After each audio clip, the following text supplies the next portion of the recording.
Welcome, everybody. Welcome to the Hybrid Radio Podcast. I am your host, Jarrell. Thank you. It's been a while since we've done a show. I appreciate all the enthusiasm. All right, sit down. Thank you. Let's cut the music down a little bit. Thanks. All right, as I said, I am your host, Jarrell. Welcome to the Hybrid Radio Podcast. And with me is my lovely and well-tanned and also never late, very reliable co-host. Give it up for the one and only Snarky Mark. Hello. You got to get loud on that. That way the energy can sift into his body. Yes. I haven't prepared for today yet. All right, the audience is so loud they can't even hear you talking. What are you saying? This is like the first time I've had pants on all day, so I'm like, no, I haven't prepared for this. Oh man, I'm sorry. You didn't have to put pants on for me. I feel special now. I feel obligated that you took the time out to dress yourself for pants me. And a shirt. It's like I'm a real boy. I'm a real boy. You're not wooden anymore. You know. Yeah. Awesome. So, if you guys never heard this show before, what we do, we sit back, have some conversation, and also talk about new albums that come out, and we give our opinion of them as well. And on this show, I'm really excited to say we'll be reviewing the latest album from Kendrick Lamar. As you can see from everyone since it came out this month has been putting out their reviews and stuff like that as soon as it come out. But we were smart, we're tactical on this podcast. We waited until it's the right time so that the album can, as the kids say, marinate. And that way we can give you the right and correct opinion of how well or how bad or how mediocre this record is.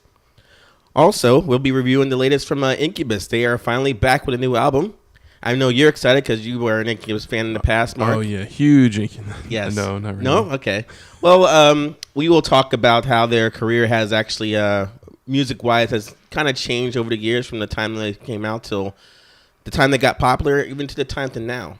And also, for all you youngsters out there, we got the latest from Falling in Reverse, a little metalcore band. When you hear a name like that, you know what you're in for. So pretty much, we'll be give all you millennials and younger, and all you millennial women, I should say, girls. Yes. Listen up to that one. We'll give you our old geezer opinion of that record as well. Also, I'm very excited to say we'll be having. We also started doing concert reviews as well. So I have another concert I went to that I'll give you guys the story about how it went, and not just me. Mark actually has a concert he went to last night, and he'll tell us how it went. Yeah. So you'll have not one but two concert reviews tonight. And I keep asking for emails. Finally, it happened. Excuse me. At the close of the show, we'll have some emails to read for you guys, so I can dust off the alt modem and boot up and see what people have been saying to us. And also, I got another surprise for you guys later in the show, but I'll say that for later. That's everything we got. So we got a jam-packed show tonight. So we got a lot of things going on. And before I get started, as you can see, I did a little cough here. My voice is a little dry. So I have some drinks for me tonight. Mark got his Orange Julius going. Trying to finish up the rest of this Jack and Coke right now. And then I got some rum and Coke on the side to help me make this show not only exciting but forgettable at the same time. So also I haven't eaten yet, so as you can see, Mark, behind you, I got some Asian chow. Oh, yeah. Thank you for your patronage. Yeah, no problem. That is. So I'm gonna just take a little bite of this egg roll right here. It's a really nice bag they got there. Not like thank you, come again. Thank you for your patronage. That's very strange. The thing about Chinese food is they're not all the same. Different restaurants. It's not like that's probably a given, but. You got to pick the right one. Some don't have the best, you order the exact same meal from a different Asian place. It's not the same thing. Yeah. So you got to find the one that's best in your town. And when that particular one I got this from starts to send some royalty checks my way, I will actually tell you where I get it from. You ever go to House of Wong? Oh, we're actually plugging places. Okay. Yeah, dude, that place is good. It's like a sit down Chinese restaurant. It's not actually the Wong place to go, right? Thank you. That audience is ready for this show. All right, so I'd like to give a little chit chat before we get started, but we're down to the stretch, man, for me, Mark, and less than a month, or I say a month from now, we have another bundle of joy in the Jarrell estate household. So another boy coming along named either Lucas or Marcus. It depends which way the coin falls. Because we can't decide a name. We're going to literally flip a coin to decide, pick up a name because we got down to 2 choices and we can't decide. And it's one of those things where you keep saying the name. Like, you got to see how it sounds like, in a calming, like, calling way. And then you got to say, like, in an angry way, see how it sounds, And both names, I can't get it the angry one, just like the sweet Marcus or Lucas or Luke or Mark. It's like, what's your name too? You're gonna name it after me. It is your kid, right? That's the last I heard. I'll just find out when I'm in the. I don't know. Let's cut the podcast short. No, so it's the reason I'm telling you guys that is because obviously when I have the kid, we're gonna have to take what the professionals call an indefinite hiatus for a little bit while I see how things are going before we get back to doing shows, which I might test the waters and do them instead of weekly, maybe like bi-weekly or monthly. So unfortunately, if you guys, all the artists coming out with albums, you want to hold that off until we come back before you start putting them out. Yeah, or no music until we get back. Yeah, or maybe if you hate that or how snide and cynical we are, you might want to just start pumping them all out right now because we'll be so backed up with artists by the time we get back. I might just skip ahead anyway. So what's the point? But that's what's going on with me. Yeah. So actually, the wife is a little. She's excited for it to come out, and I'm the complete opposite. Jesus. I'm it's really messes up with my. I hope it happens after the Metallica concert we're going to this month. Oh. So I don't want it to happen during or before that because it might ruin my plans, But we'll see how punctual or how considerate this kid is. Basically when he comes out. Don't want to. Can you imagine she goes into labor at the Metallica show? It comes out with devil horns and shit like that. I'm actually worried about that because it'll definitely ruin my pregame and my, So the plan is I drive there and she drives back because she can't drink anyway. But she might be somewhat, annoying if she's going to labor and it's like, dude, I love this song, man, shut up. Or I can't even hear what she's saying because the music's so loud. But where we're sitting, we're so fucking far back. I don't think that that'll be a problem. Well, I think Kirk Hammett took some midwife classes along the way. He might stop in mid-solo. After he learned to tame horses and surf. So he could, totally help you guys out. Yeah, maybe he might do something nice for us. Or, or at least they'll play all, lullabies through the whole show. There you go. Yeah, they have those lullaby, metal album, yeah, just put that on. But I don't know. It's just, I'm just... we got a date. Maybe that's the way I am. That's the plan. I'm more of a planning kind of person. I'm at the same time, I like to have some spontaneity in my life, but it depends if it's convenient for me or not. So that's the way it is. Yeah. So yeah. I thought I heard something. Sorry. Recording. I have Ghostbusters on TV in the other room. I was hoping. I thought I heard something. Yeah, it's just the fucking TV that you have blasting in the background. It's actually like I said on previous podcasts. Netflix was nice enough to bless us with the entire season of or series of the real Ghostbusters cartoon from the '80s. So I put that on and just let it play.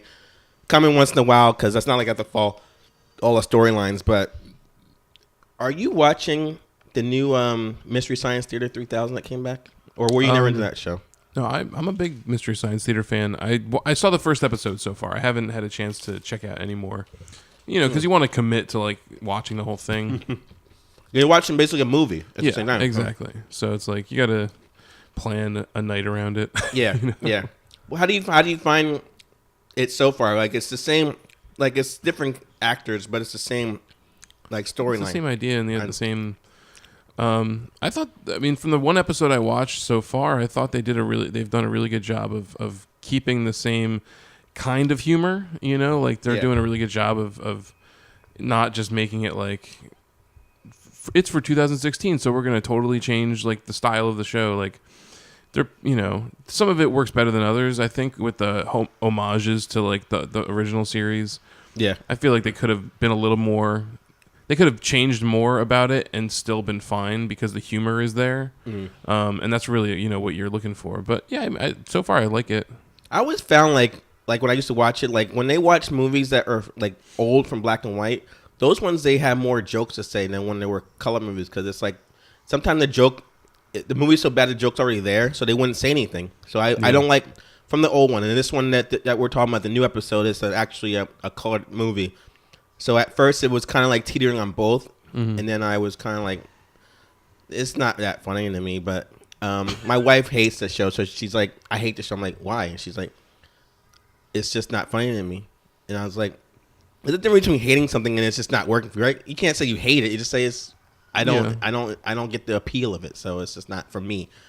I don't say I hate the Big Bang Theory, but it's not only because I hate the comedy, but there's other aspects of the show I don't like either. So that falls into the I hate it show. But there's other shows it's like your show, the one you love, Friends. It's just like I don't hate it. It's just not for me.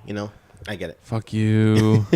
We're going on to season 8, and I can't fucking wait for it to be over. Yeah, Mark's wife is making him watch, or you're being a good husband and watching Friends with it. I mean, for people who haven't heard in the past, I agreed to watch all of Friends on our wedding night. I told her that as an extra promise to her. That's why you should not drink before you say your IQs. I mean, whatever. I told her, she's like, oh, but like, are you enjoying it even a little bit? I was like, like the best thing you could have gotten from this is what's happened, which is I can at least tolerate the show, and I don't completely hate it through and through, and refuse to watch it. So like, it's fine. There's nothing good about it, but it's fine. Like exactly. That's why has its moments. That's why I'm trying to get that same feeling from my wife with the whole Mr. Chinese Theater, but. The problem is you got the 22 minutes and I got the hour and a half, so I don't got. And plus they stop in the middle of the movie, so like if it's still the same as before, they stop in the middle and come back to it, but take breaks from it. All right, so so that's what's going on with me. Let's get past the whole like how our 2 weeks been going, because the only thing I got for you is I saw this really good movie called Free Fire. Okay. It's basically like if you like movies like Reservoir Dogs, it's like that, and it's got Brie Larson from. Oh, you heard of it? Yeah, I saw the trailer. Okay, that's cool. Yeah, so we went to see the theater, me and my daughter last week, and there's like nobody there. We're in a huge theater. I'm like, they should not have put us in this big theater, and sure enough, they were right because it didn't even crack the top 10. So, but it's a good movie. Check it out. So Mark's first. Tell us about your Saturday, actually. Yesterday. Yeah, tell us about yesterday and your show and who you saw and how the venue was. All that stuff. So I was excited. A friend of mine texted me 2 months ago. It was like, Local H playing Maxwell's. So of course I'm on board. They're like my favorite band, pretty much. Uh-huh. And so I was excited. We got there. we found out that there was this acoustic band opening, so we timed it just right. Where like I didn't pick my friend. The doors were at 7, so I picked them up here in Bridgewater at 7. Got to the venue by like, 8:30ish. Wait, so you're one of those guys that don't want to see the opening acts? Well, if it depends on who it is. We live in an age where you can look up and hear exactly what the band is supposed to sound like. Yeah, it's true. So like they had posted a thing where, originally it was just Local H for the longest time was listed as the bill. And like a couple days beforehand, they posted like Hoboken Local Faves, the Fave is opening for Local H. It's like, nice fuck play you. on words, like, yeah. So then I saw it was like, Hoboken's favorite acoustic duo or something like that. So I was like, all right, this is going to suck. An acoustic band opening for Local H is not my idea of fun. And I was right, because we did have to sit through like a song and a half. It was not for me. We're like, boo, tell some jokes. But yeah, I'll say pre-show highlight was we get into Hoboken, and we get to the venue, and then I'm like, all right, well now the fucking hard thing is gonna be finding parking. Then I realized like I'm an adult who is not afraid of spending any money. Like I can spend money on parking. Yeah. I don't have to find like the place where I only spend a quarter or something. Yeah. So I'm like, fuck it. I'm just going to the goddamn parking garage, and I'll pay the $15 or $10 or whatever the fuck it is for parking. It's charged for hourly. Who gives a shit? Like it makes me feel better. So I find the nearest parking garage, and it's like a parking vending machine. You drive your car up into this garage, and then you like take a ticket, and then it takes your car and like sends it off. Like you don't even give anyone your keys. It just like you put it on a platform, and then the garage door closes, and then it takes your car and moves it to where it needs to go. Whoa. I And then- haven't been to that one before. Yeah. But the downside of technology, when we left and we finally got back to the parking garage, you got to put your ticket in the machine, you pay, and then it shows your car on the screen, like a little icon, and it tells you like where it's at in the process of coming back to you. Mm-hmm. It took forever. I had to like the guy there was one attendant. It's like midnight or 11:30 or something, and the guy at the attendant window was asleep, and I had to wake him up after like 2 minutes of tapping on the glass. He finally woke up. He's like, woke up with like a "Oh, shotgun. your car! Oh, your car! Oh, there was another car in front of it, so it just had to move. So it's on its way. It's on the second floor." I was like, "Okay." He rolled back over. Fucking wait. Yeah, another 10 minutes goes by. He finally comes out. Oh, I might have to call Steve because he can hack it. Not hack, but he can connect into the system from home. Giving you and first fix name it. basis, man. 'Cause I Oh, think- Steve? Okay. Yeah, I thanks. was like, well, thank God for Steve.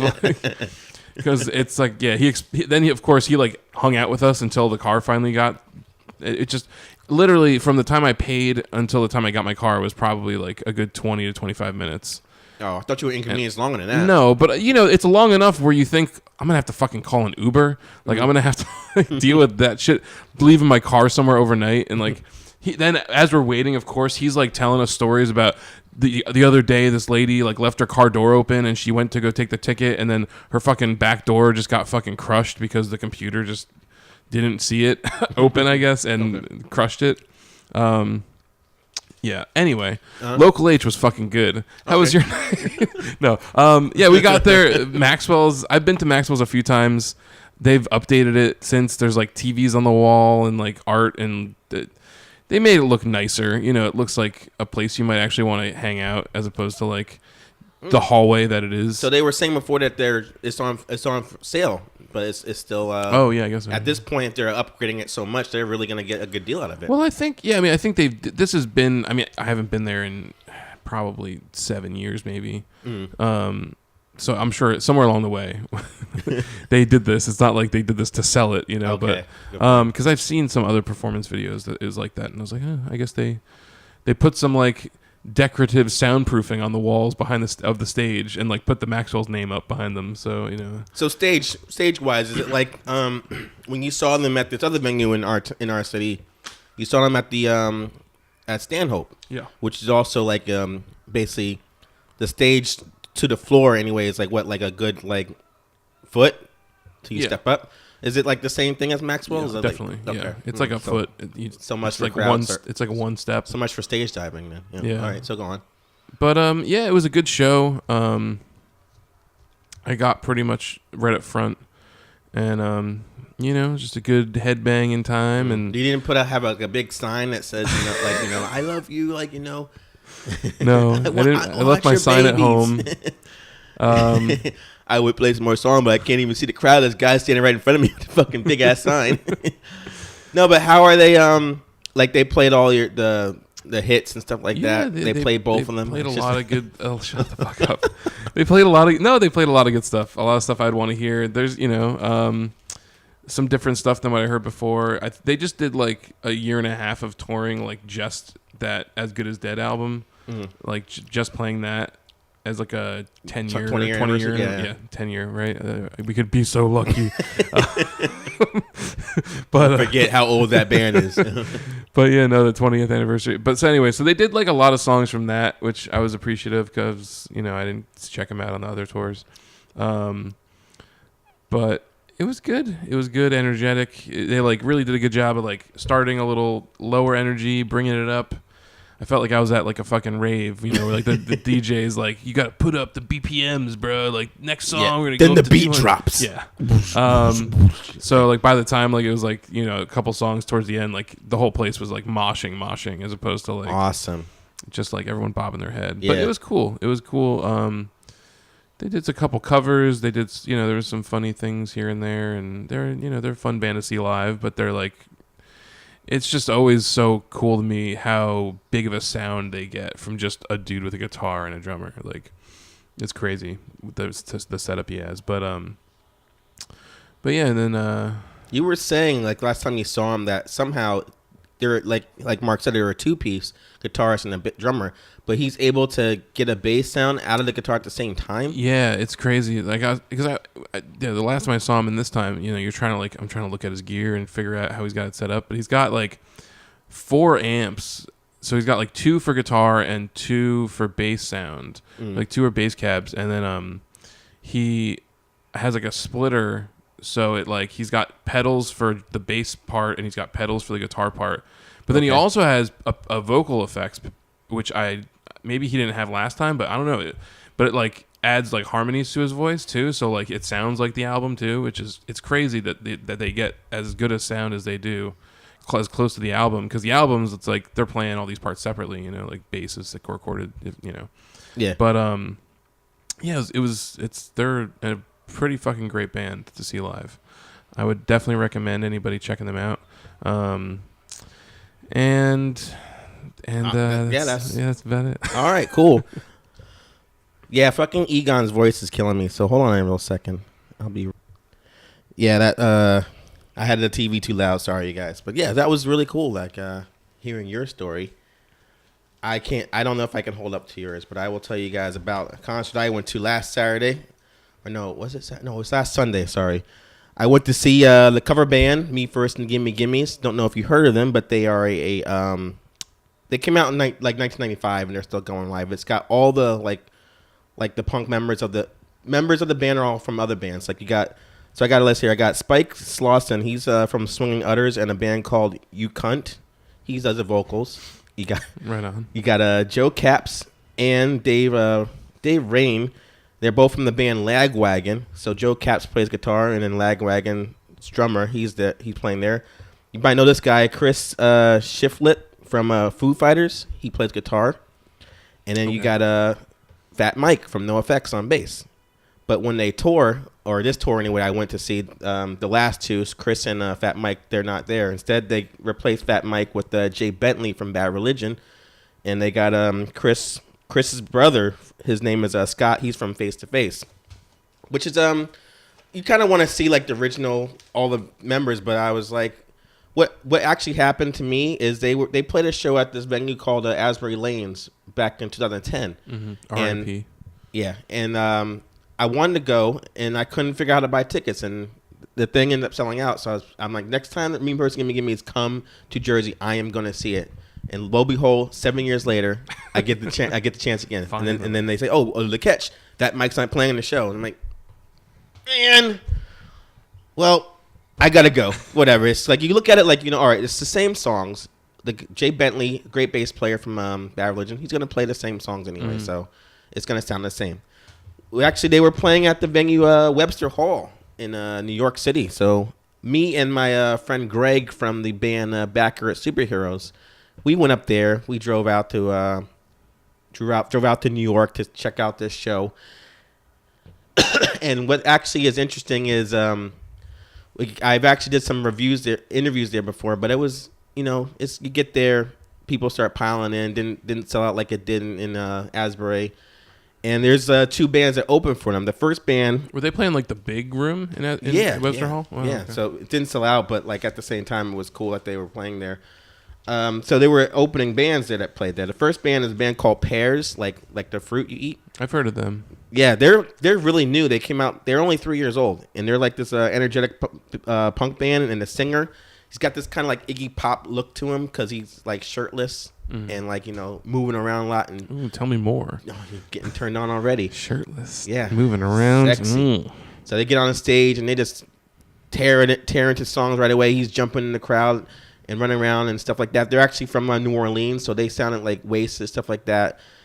At the same time, the guitarist is like trying to do rock talk in between, and you're like, what is he even saying? Like, we got a fucking pussy, you don't know his next song, blah, blah, blah. And he's like, you guys got any drugs out there? That got some drugs for us? That'd be cool. Got some drugs. And then do the next song. Christ. And it was just like, man, like, the problem with this situation is when you go to see a band open and no one knows them, and they're that good, Yeah. and no one knows what to do because they don't know the words. So it's like they're looking at it, and I keep looking back behind me like there's a pit that's gonna start any second now, and nothing's happening. I'm like, it's gonna happen. Some people are singing along, and then I look back, I look at them, okay, we're cool. And then they just kept going through song by song, and it was just like, this band is what punk rock music should sound like now. This is what is the kids should be going to, you know. Mm-hmm. This is fucking punk. So they play their set, great set by them. Next band that comes on stage, band called Masked Intruders, and they got their name because they all wear masks. Like it's 4 members, they all have different ski masks on. So I have no idea what they look like. Second time I seen them play, if they walk down the street with no masks on, I wouldn't know who they are. They play that Body Count song. Yeah, they definitely did. No, they're like a more mid-tempo punk band, and like kind of more easy going in the first act. But what makes them stand up besides the masks is that they have like this one guy. The 5th member is like this guy dressed like a cop, and he just stands there with his arms folded through the whole set.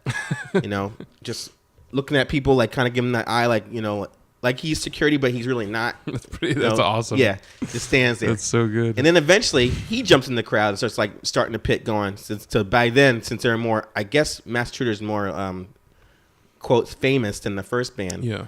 They he did a good job getting the crowd going. And then eventually he like gets up on, he's on stage standing there, and then they rips off his like clothes, and he's like wearing like a thong, like he's gonna strip, something like that. And they do a song then too. So he had some like energy, and they got the crowd going.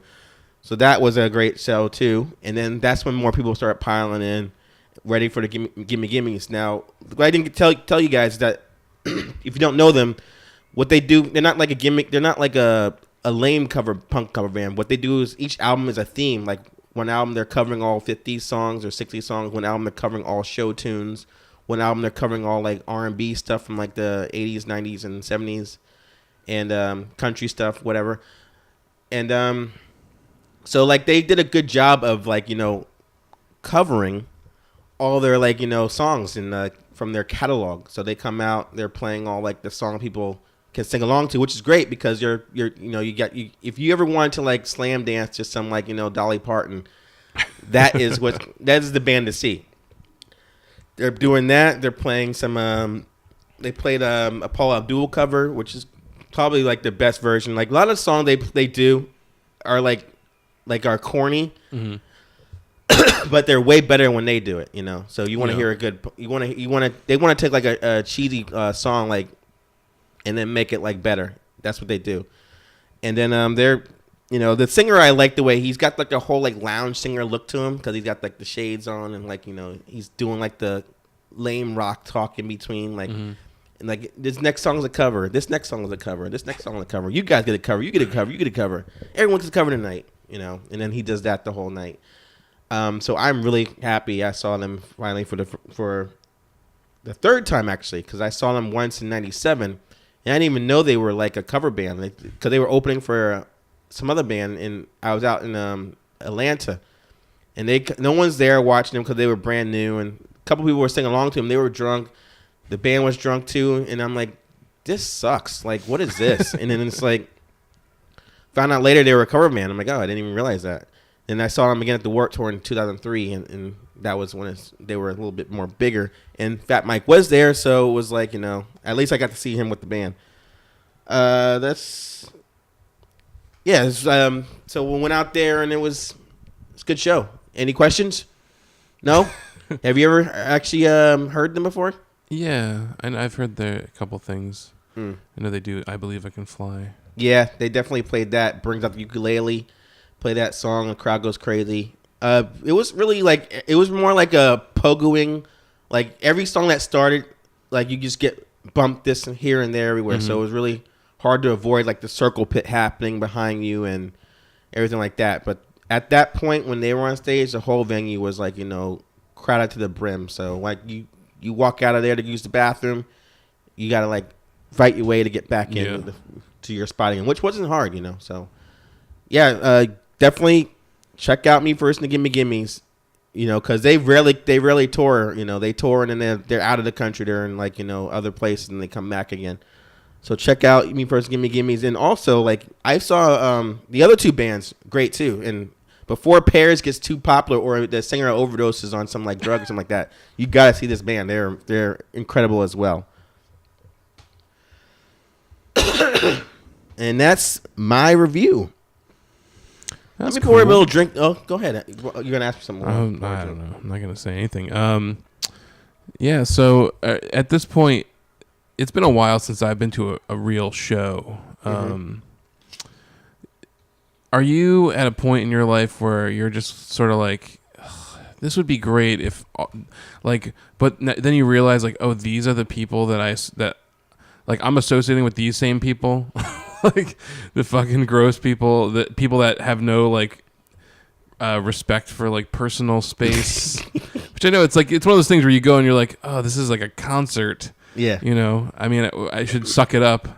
But then there's those times where you're like, come on, dude. Like, you're basically hitting me in the balls every time you decide you need to, like, raise your hand to sing along to the song. Like, yeah. You're obviously an old fart. But yeah, I'm it's just bullshit. saying, like, what you need to do is start going to amphitheaters. And you'll be okay. Get no lawn seats for you, my friend. But I like what the punks are listening to. There was a show at DeSico's last night also that friends of mine were at. Yeah, I wanted to Sylvester check Punks, out. yeah. I didn't get to check it out, but Right.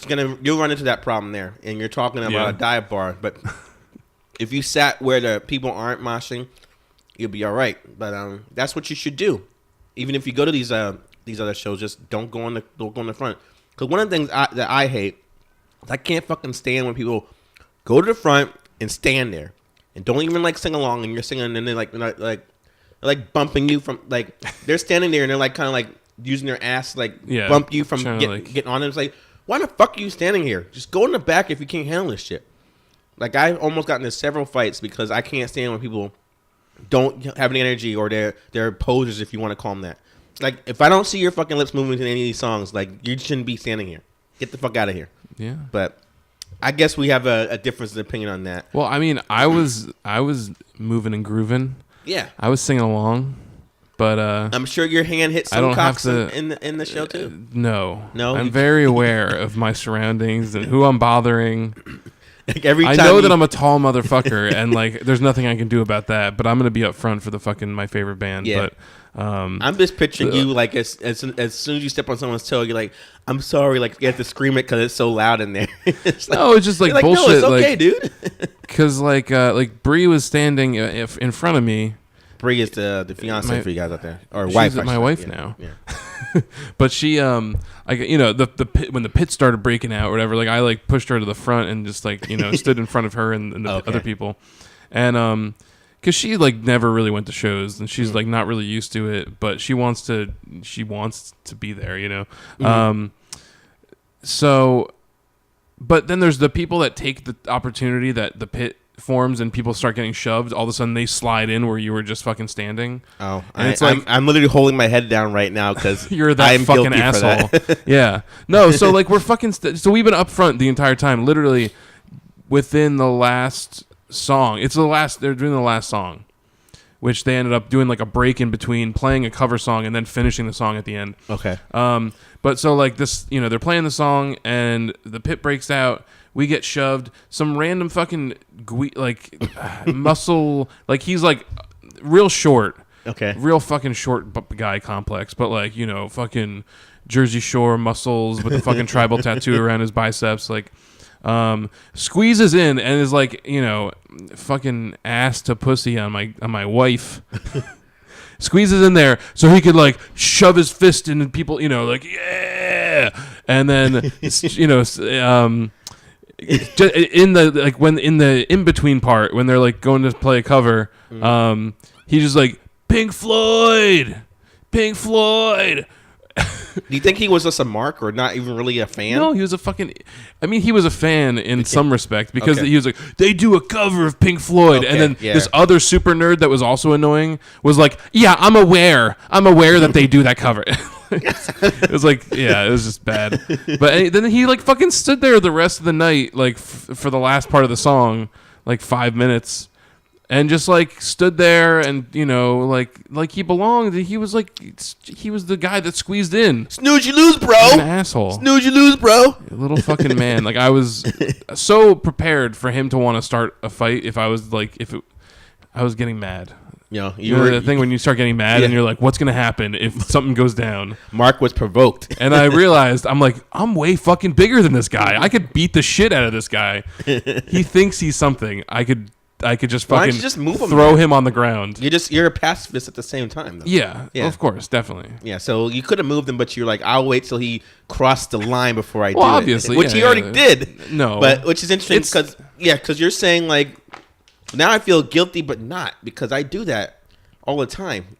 And then also the thing I feel bad about when I'm at shows is like what happened even in the show I was last night is when I'm getting pushed into someone's girl like from behind.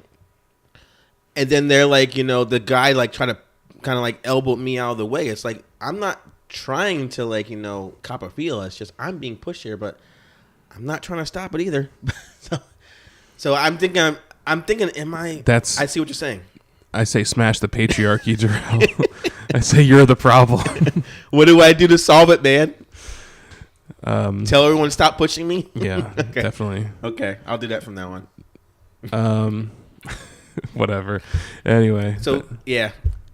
Speaking of, also, while I was out there at the show, I went to visit an old friend from a band called Midtown. He actually was a drummer. He actually not only was in the band Midtown, the pop punk band from the early 2000s, late 90s. We actually also went to high school together. So I had an opportunity to sit down with him and have a little interview and talk to him about what he's been up to.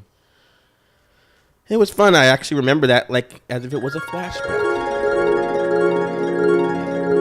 All right, this is Jarrell from Hybrid Radio, and I am here in the heart of Brooklyn, and I'm joined by Midtown drummer, record label owner, let's say world traveler, all-around entrepreneur, Rob Hitt. How you doing today, Rob? Hey, Jarrell, that's a very nice intro. I like it. Thank you. It's so good to see you, man. I want to compliment right away that this is a lovely home you're at. Well, lovely apartment you got. You are always welcome here. Hopefully, I won't regret saying that at some point in the future. A lot of people do have those regrets after that come out of their mouth, but hopefully this time it won't be that way. Actually, yeah, it's just when you're in Brooklyn outside, I want to say like the building outside does not complement this apartment. That's how nice it is. Yeah, I appreciate that. I have a nice love for all things furniture and architecture and plants. Well, that just accumulated. I don't know how that happens. Yeah. They kind of like grow, and then they grow into each other, and then you have to repot them, and then it's like I don't know what's going on. They're all morphing together like the Thing, and eventually gonna have this big like Seymour plant, like Little Shop of Horrors sequel happening in Rob's room apartment right now. So in addition to his like infamy in the music scene, like Rob and I, we were just talking before this podcast. We have actually known each other for nearly 30 years, I would say. That's ridiculous.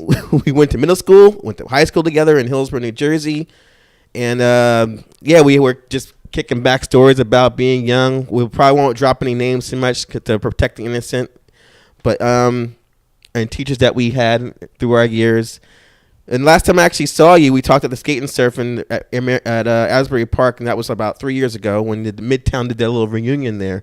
Played 2 shows, I think, in Knitting Factory in Brooklyn, and then you did that show. So my question first, let's get this started. What have you been up to since then, since it's been 3 years since? Yeah, so that was a fun show. That was really cool because I don't think anybody in the band ever thought we were necessarily going to anticipate ever getting back together and doing a reunion show. Yeah. And what happens is when your band breaks up, a lot of times your band doesn't break up, and this is just in general. Your band probably doesn't break up on all of the happiest reasons, whether it's because you don't get along, or whether it's because somebody has a kid, or whether it's because you're just not having the success, and you have to know when it's time to hang it up. Right. So, but when you are in a band, and when you are going full force, and it is your career, anything, any show, any mess up, any opportunity that you may not do perfectly, you're like, oh shoot, like am I screwing up my future? Because there's pressure on every decision you make. So like any advice I could give to a band that's broken up and there's one of those, oh, I never want to get back together, you got to do it. And the reason you got to do it is because it'll give you the opportunity to play music with your friends in a capacity where there's no pressure that if you mess up, it's not going to screw up your future because it's fun. Like Yeah. it doesn't matter. And Yeah. for us, that was like the most, like, I swear, like we would even, we drive out to Park Slope to rehearse every single Sunday for like 4 months to prepare. Even rehearsing was fun Yeah. because it didn't really matter if we were great. We wanted to be great for our friends and, the people that came and paid a ticket, but it was just fun. Yeah. So to go and share that experience on a purely a fun level is definitely like the right way to go, and why if you were a band and you broke up and you're contemplating doing a reunion, you got nothing to lose other than a few Sundays that you got to remember how to play drums again, and maybe do some elliptical on the weekends so you can make it through a 60-minute or 60-minute plus set. Yeah. So like after that happened, like you've been up to, because that's really interesting that you talk about bands that used to be together and then broke up. Because I have another question for you about that. But what else have you been doing since then? So the last 10 years, and I mean, since yeah, that show in 2014 Yeah. up to today, like what have you been doing since then? yeah. So I managed bands since then, and I had managed bands before that, all at the same company, Crush Music. Right. But when I was at Rutgers, way back when in the late 90s, yeah. I was majoring in some silly long major called Management Science and Information Systems, and minoring in computer science. Okay. So when I had done anything with, like, whether it was like in Midtown making the website, whether it was like being one of the first bands on MySpace, which is a whole other story for another time, which Yeah. is really funny. But like tech was always very fun for me. It was always very interesting. Like I recently managed a band named Big Data, and like we'd get to go do events for Oracle or Amazon or Andreessen Horowitz and like all like big tech companies or big tech VC firms, and it was just so much fun. So it was always a thing that was like I always enjoyed computers, right? So I was like, okay, I'm not 40 yet. I have like one last chance to make a big career change, and I was like, if I'm going to do this, I got to do it now, because I can't be like 45, 50. At least I'm sure I could, but like, to go and make a big change in life. So I just left managing bands about 5 months ago, and I went back to school to code and write code all day. Okay. So, Awesome. so I just got out of school, and, I still have my record label, I Surrender Records. I still do that, but I'm about to start spending my days just writing code, making websites. Okay. Yeah, that's actually a lucrative job that I don't see that ever dying out. So that's you actually you always pick the path that will definitely be helping you out. I'll let you know when it's lucrative. So Well, it already is happening right now. Look at this lovely place you're at, So speaking of Hillsborough, we talked about earlier, like when we were in high school, you were actually the drummer for a hardcore punk band called Negative 5, fronted by one of our co-hosts, Big League Stu, who someday I'm hoping to get the oral history of Negative 5 from him. He always kind of gives me little snippets of like your band, like what happened. But for now, what's your take of the local punk scene amongst teens back then versus like nowadays? It's funny because I actually think there has been this, like, I don't know, we could almost call it a bell curve, where we've kind of come to the same place on that bell curve again, where there's the whole emo revival style music. Right, yeah. Where it's like, wow, a lot of these bands sound a lot like they did when I was in high school 20 years ago, or college 20 years ago. And there was this band from New Brunswick. I just saw this on Facebook. There's a band called the Degenerics, and I think they said first show in like 20 years or something. So like, it's crazy that maybe just this is how it is when time passes, or maybe like the idea of a local band wasn't really a thing in the 40s, 50s, 60s, and 70s.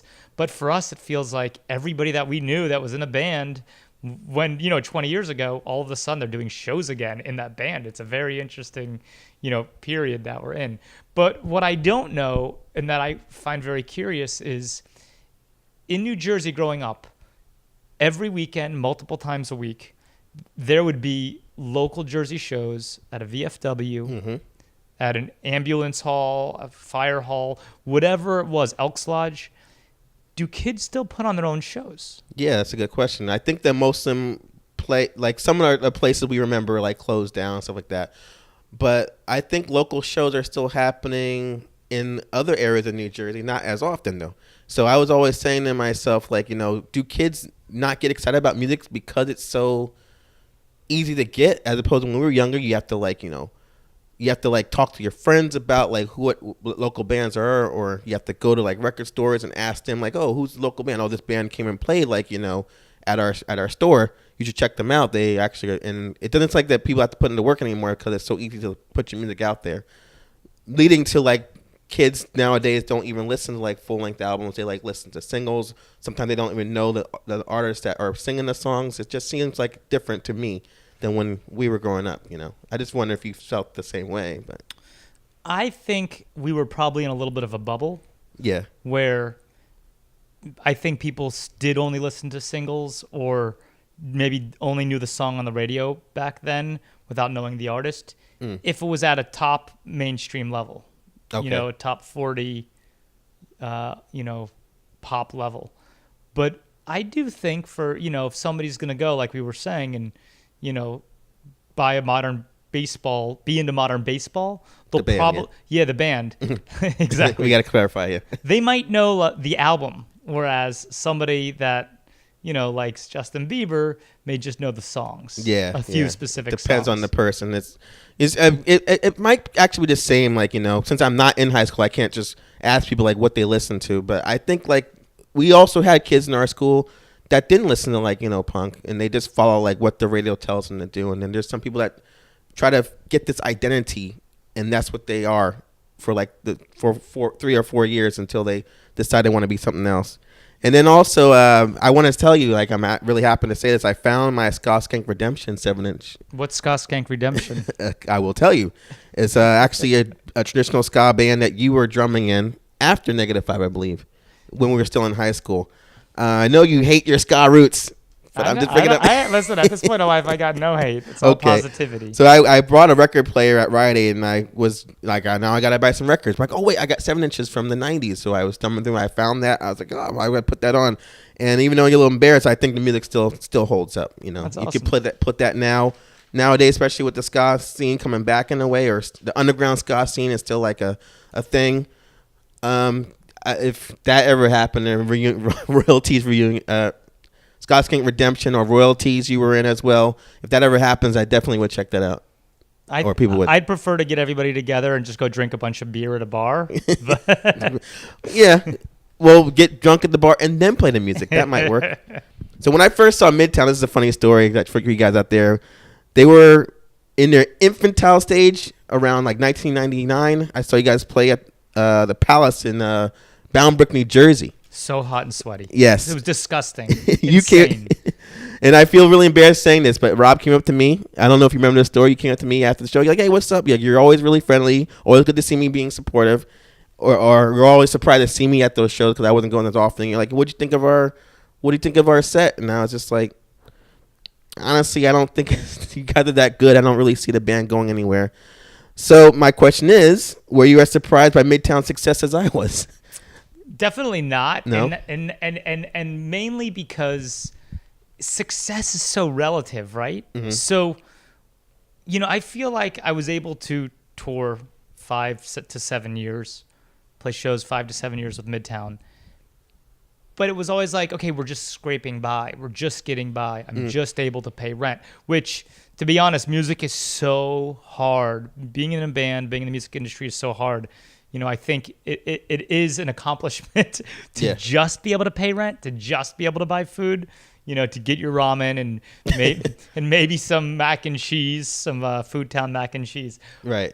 But, what I was saying I'm not surprised is because it wasn't like we got to that point where you're on the radio and you're doing these shows for big money and you're able to save and you have this big IRA or whatever it is. Like, we never got to that point. Mm-hmm. So for me, I just see it as a really cool experience versus some mass amount of success.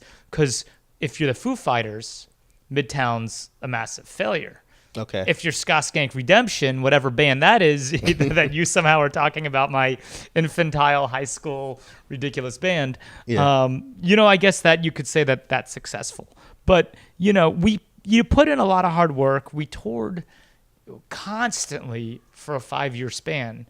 So, and like, it was also at a funny time where like the internet was just at that point where you were able to, whether you realized you were doing it for marketing or just because you enjoyed it. I was doing it because I enjoyed it. But I think that gave us the ability to talk to fans. Yeah. Some who became friends over, a span of 10, 20 years. 'Cause we were after the when you talk to a band, you write them a letter.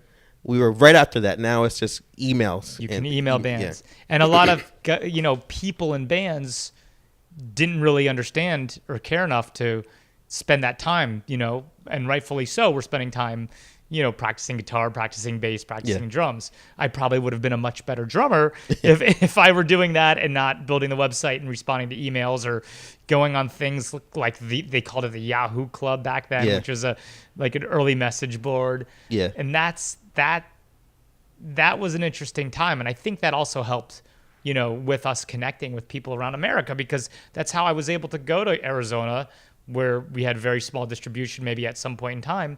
And then, wow, why is there, 25 people seeing the words? And it's because you can't find the album, Right. but the internet was so young. If you were able to use it, it could do some really cool things. Yeah.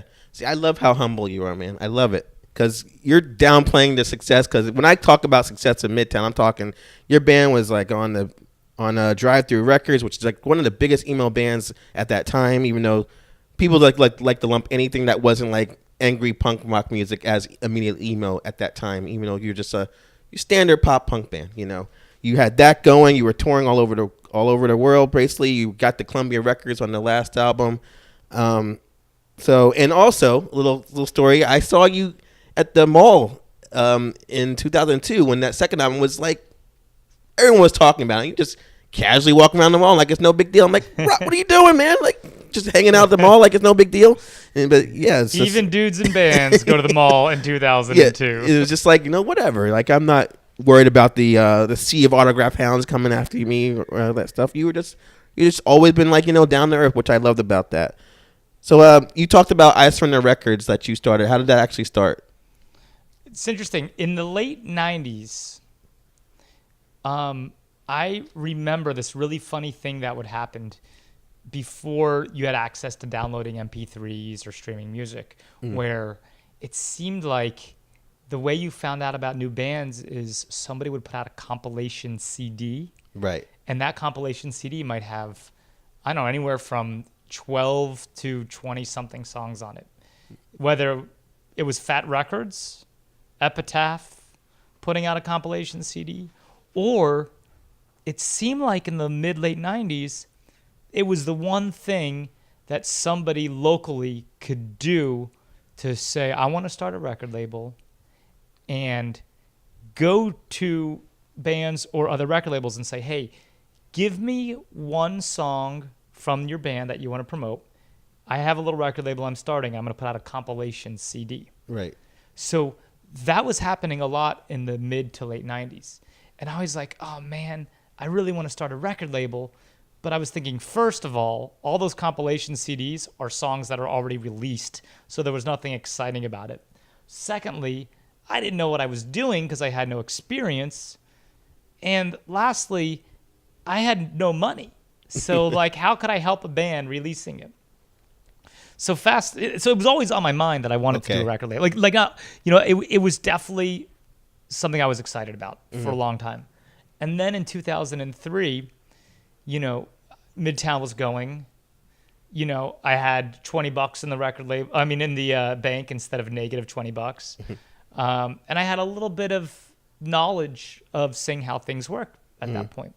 So this guy, Greg McGowan, I think either he sent me a demo CD or his friend Laura DeMarc. Okay. They were both, I think, at the time from West Virginia. Sent me one of Greg's songs. I think it was called Pretend You Don't Know. It was an acoustic track. I think maybe him and his friend tracked it themselves, but it was awesome. And I was like, all right, this guy likes my band. I like his music. So first of all, like, that's kind of cool. That could be fun. Secondly, I was like, well, maybe I could help him out. So I reached out to them. I'm like, hey, well, why don't you let me release an EP, and maybe we'll put you on some shows, or we'll do some cool stuff together. And that was how it started. Okay. It was kind of like, this would be a great jump off point. It's nothing too risky for either of us. He's not, neither of us are putting all our eggs in one basket. It was like, that's how it started. Okay. 2003. And from there, I did a bunch of EPs. And then in 2005, when Midtown broke up, ironically around that same year, I was putting out the Valencia full-length album. So because that was a full-length, especially at the time, I was able to get behind it even more. So combine it being a full-length album, a great band, and me being out of a band, I had time on my hands. Yeah. So I was able to put all my energy into it. And that's really when some fun stuff started to happen. Okay. And then that's when you got like 4 Years Strong on that label. You discovered some pretty popular groups nowadays, And what did you learn from running a label? I think like one of the important things is that money that you're spending isn't just like a thing where like, oh, it takes money to make money. Mm-hmm. Yeah, I guess it does, but you can't just say, hey, let me hire a radio plugger and let's see that song go to number one.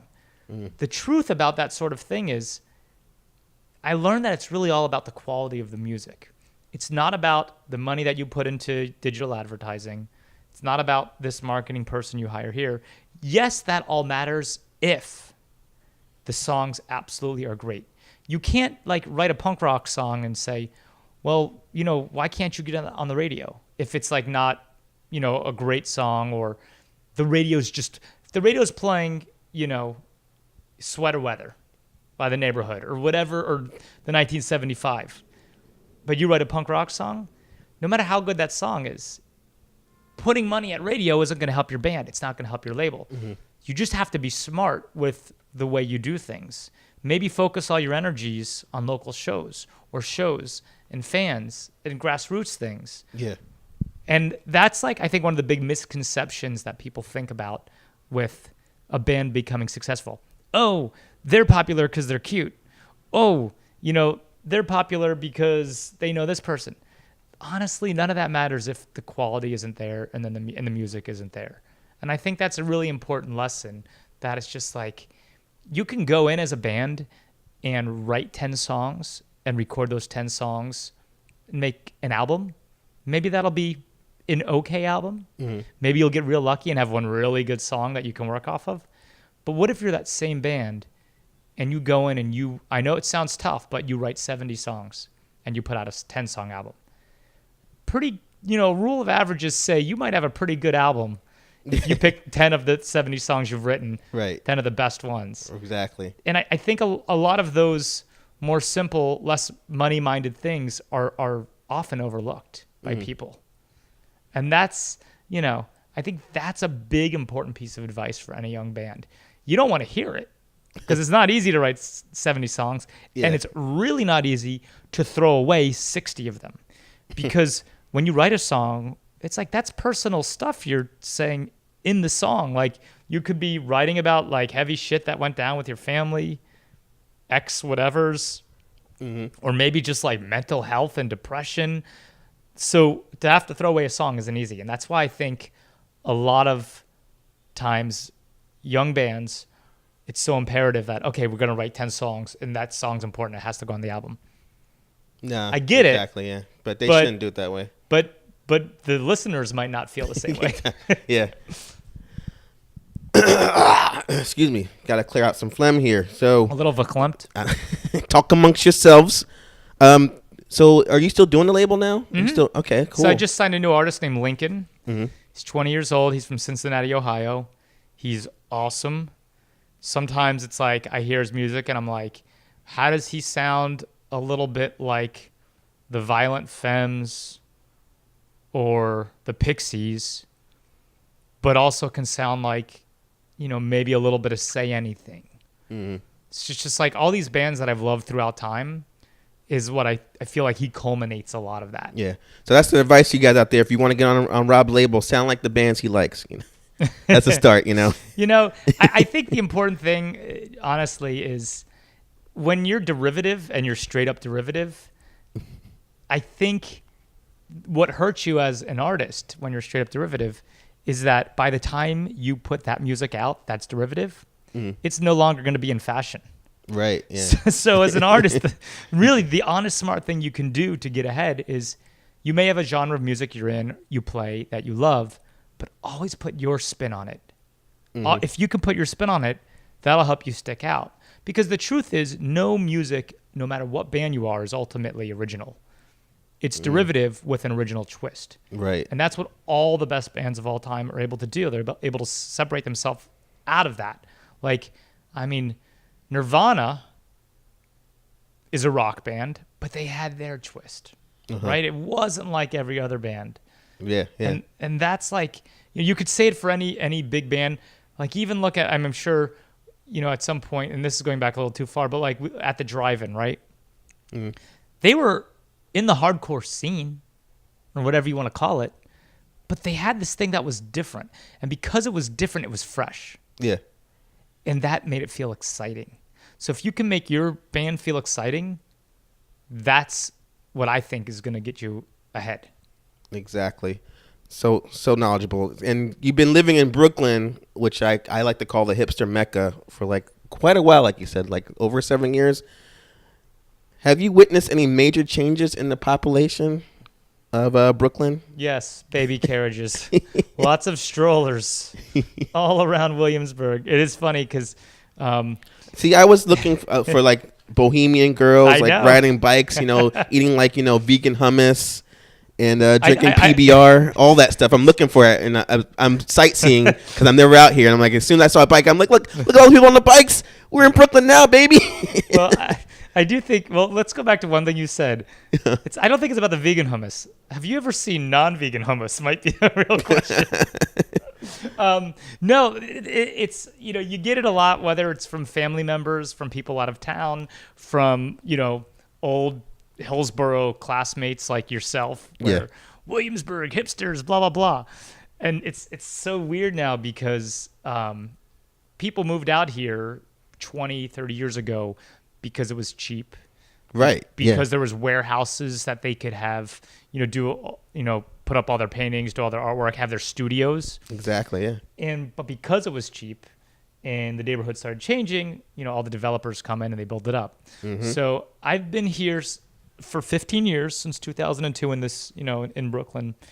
And people think it's this whole, look at that person with the mustache, walking down the street, trying to pull a rabbit out of their hat, or like riding a unicycle. Some like really bad, like sounds like a bad college scene from some bad movie. Yeah.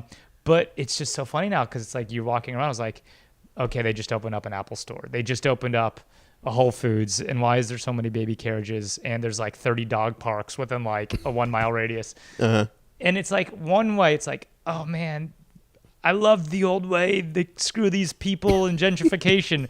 But then let's be realistic. You're telling me I can just walk down the Whole Foods, and if my computer breaks, I can walk to the Apple store? So like, are we gonna lie to ourselves? Right. and that's the truth. I think everybody loves to hate, and it's fun to hate. Yeah. But the truth is, if they love the hate and they love the stereotype, which is apparently what I'm doing, and I was wrong for it, so I apologize. It's too late to apologize. That's one thing we're not going to get into in this interview, but my musical puns run far and deep, and my friends, I think, hate me for it. So then why didn't you? So I'll do a pun back at you then. All so right. how come you didn't move to Midtown, being that you're in the band Midtown? Why don't you seal the fate and actually move there? Because it was too expensive? Maybe because we broke up. So now it's just all sad, crying, and depression. That makes sense. So your current situation now, go. What you up to now? Let me tell you that in a second. Okay. But all right, go ahead. this is actually ridiculous. So there was, I swear to God, it's there was a number of years ago, 10, 15 years ago, a book came out that somebody wrote called The Hipster Handbook. So I'm giving Yeah, you I've heard of it, The yeah. reason not to move to Midtown. So they had like definitions, if I recall, and like what all those things meant. So if you looked in the Hipster Handbook and it said Midtown, it said a place that is very uncool. But like, Yeah. regardless of my band, that's very true. If you think of any major city, maybe downtown or uptown is kind of cool. Like Billy Joel isn't writing his song and calling it, Midtown Girl. It's, you know what I Yeah, mean? it's either up or down. Yeah. It's up or down. Yeah. So your situation now, then, you first of all, like, you still are really close with the members of Midtown. You still talk to them, and it could conceivably happen. Another show could happen in the future. Conceivably, well, listen. I don't think so, but Okay. and I'm only saying this because we did a reunion show. I didn't think we would ever. I really didn't think we would. So, listen, if something changes in life and I move out to Jersey and I'm living by Heath and Tyler and we start jamming for fun, whatever, like it's not about a show, who knows what could happen? Because I never thought we were going to do the show we did 3 years ago to say why couldn't it happen again at that respect. I'd be lying to myself because I want to say we're never going to do it again because I don't need to be playing drums anymore. I shouldn't be. I don't need to hurt people's ears. But that's kind of my take on it just in life. It sucks because it's like people will send me a photo and I'm like, oh shit, I want to post that on Instagram or on Facebook. Yeah. And then every time I post a photo, like people are like, oh my God, you're posting, you're getting back together. I'm like, no, it's like, isn't that what Instagram's for? To put up like photos that you like of stuff and whatnot. You teasing them any picture that, even if you guys hung out together and someone snapped a picture of you, it'd be done. Everyone, the internet would like freak out and assume that's gonna happen. Yeah. And I got a surprise for you guys out there. We got also for this interview another guest. We got Greg from the Backer Superheroes here to answer a question that are both plagued to both Rob and him. It's not a hard question, right? It's not a hard question. It's very easy. Okay. So, how you doing, man? Very good, thank you. We're actually going to be going to a show tonight. So this question actually, Wait, aren't you going to say what show we're going to? I will later. Oh, sorry. So this question actually is a Warped Tour question because not only does your band someday, the Backer Superheroes, want to play the Warped Tour, but Rob's band, previous band Midtown, has played the Warped Tour. I would say maybe once or 2 years, and obviously Rob can give us his take on the change of the Warped Tour from the time we were going to it to what it is now.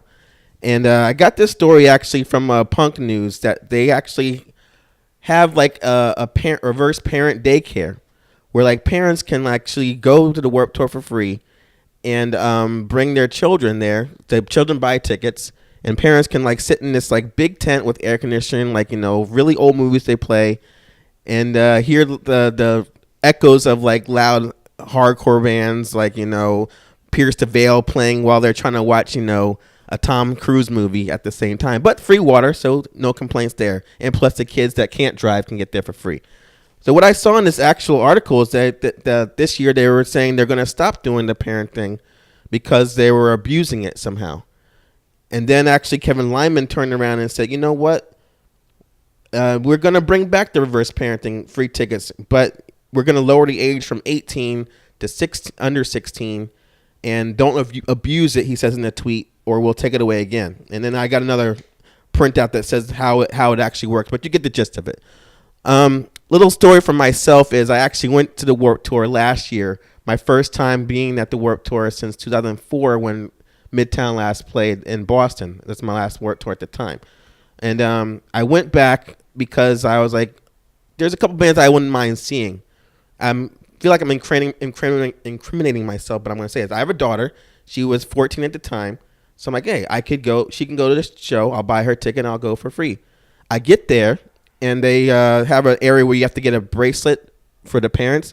So I just walked up there and I said, can I have a bracelet? They gave it to me. I'm like, they didn't even ask me where my child is. So I could just have said that person's with me and got for free. So that was in my head. I didn't actually do anything about it. So I'm thinking maybe that's what people were doing So that's why they took it away. Now, what bothers me is that they lowered the age. So, like, how can a person prove that they're under 16? It's not like kids bring like licenses, or they don't bring around their school IDs everywhere, because I know I didn't. So I want to actually ask 2 questions to you guys. Okay. So first, like, you know, Greg, do you still dream of playing the Warped Tour? Oh yeah. And have you been to the Warped Tours, like, during its, like, evolution, I'll call it, or de-evolution that, like, haters would call it? Oh yeah. I've Okay. been going to the Warped Tour since 2000. Okay. And my last one I went last year. Okay. I did some work for JT Turret of Arrogant Sons of Bitches, and I got in for a cheap price. Okay. $0. And I want your opinion of this, and then I'll ask Rob as well, like, also the scene of the Warped Tour. How do you feel about it? it's when it comes, like, musically speaking, Yeah. it's nothing like it used to be in any way. I mean, I looked at the lineup for this summer, and I'm like, I would go for 2 bands, maybe 3. When I went to Warped Tour in like 2000 to 2001, I went for like 20 lot of bands, yeah, like yeah. 20 bands I wanted to see. And now it's like, last time I went, there was a lot of digital, a lot of DJing, a lot of hip hop. It's like not very rock, not punk rock, not pop punk. None of that cool classic skater Warped Tour. Yeah. Was there skateboarding? No. Should there been? Oh, there should have been skateboarding. So let me ask you this then: if you had a 15-year-old to bring, would you go for free? Do I have to If you sit, never- do I if have you- to sit if- in the tent? You don't have to. I didn't. I walked Oh, around. I was okay, probably yeah. the only parent that walked around. I went in the tent. It was kind of sad because I'm the youngest parent there. You know, Yeah. so I guess they figured out there's going to be people that have been going for all these years that are going to try to abuse it and just bring a kid along with them so they can get it for free. I don't see what's a problem with that. You know, it's a win-win situation. I'm just mad because now 16-year-olds can't, like, you know, they don't drive. So how are they going to go to the Warped Tour, like, as opposed to someone younger? And how can you prove it? Now, Rob, if you want to pass the mic to Rob, so I only got one mic. Rob, same question for you. You played the Warped Tour, like, you know, 2002 and 2004, something like Well, that. first of all, enough of your cheap ass. If you're a parent, you can buy yourself a ticket anyways if they Well, can't drive they there. definitely cost more now than they did when we first started going.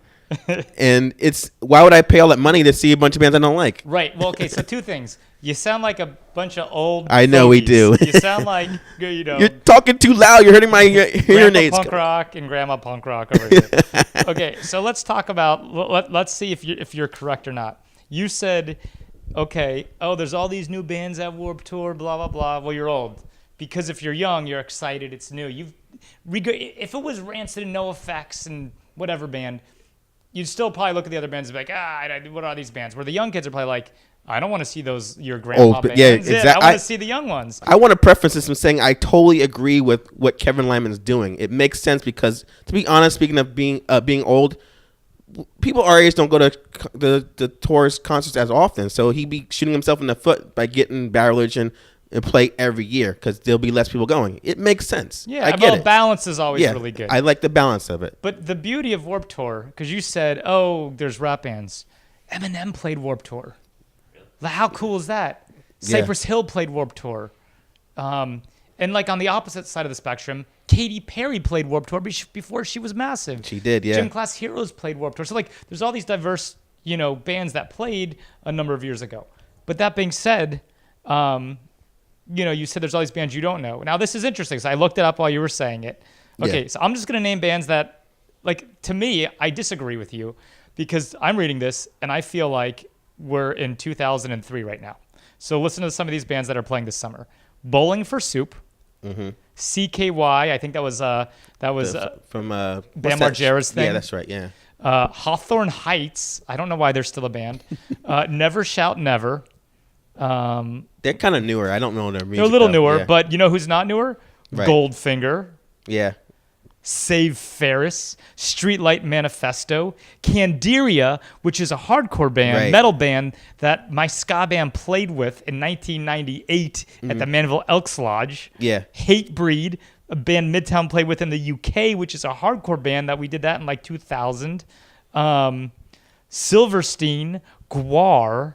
I mean, these are Big D and the Kids Kids Table, Table, Riverboat Gamblers. These are all bands from the 90s. Street Dogs, the Adolescents, who probably started their band in 78 or 79. Right. Anti-Flag. So the first show we ever played on Warped Tour in 2000, we lost our minds. I think it was Salt Lake City, Utah. Chris number 2 from Anti-Flag is on stage on like the main stage, and we're Midtown's about to go on our set on like this mini stage in between, in the field in between the two main stages. And he goes, "Everybody go listen to Midtown." And we're like, "Oh my God, how cool is that?" The singer of Anti-Flag, or the guitar player of Anti-Flag is giving us a shout out. And we're Greg, like, you have something to say? I do. Go ahead. I think you're looking at a different list than I saw, because you probably have it right. The list that I saw had none of these awesome bands on it. Wait, so. can we keep going? The Dickies. These are all bands from the 90s, and well, the Dickies are like 70s, 70s, 80s, yeah. and 80s. But I think you made the point you made. So I guess the first question is void. Then you proved that wrong. So the second thing I'll ask is, do you think it's right that the way he's handling the parenting thing now, of lowering it? Do you feel like people are like people that are abusing it should be punished, that aren't abusing it should be punished now they can't go because their kid now is 17, for example? I don't think any parent is being punished. I think it's just a nice thing that was ever able to exist, Okay. because no other festival does that. And you're telling me that it was free. It's free for the parent? That's insane. Kevin does cool stuff that no other promoter I've ever seen do. Yeah. Kevin is the one that founded and put on Warped Tour. And maybe a lot of that speaks to how he's been able to do this since 92? 95, yeah. 95 was the first Warped Tour? 94? Whatever. Doesn't matter.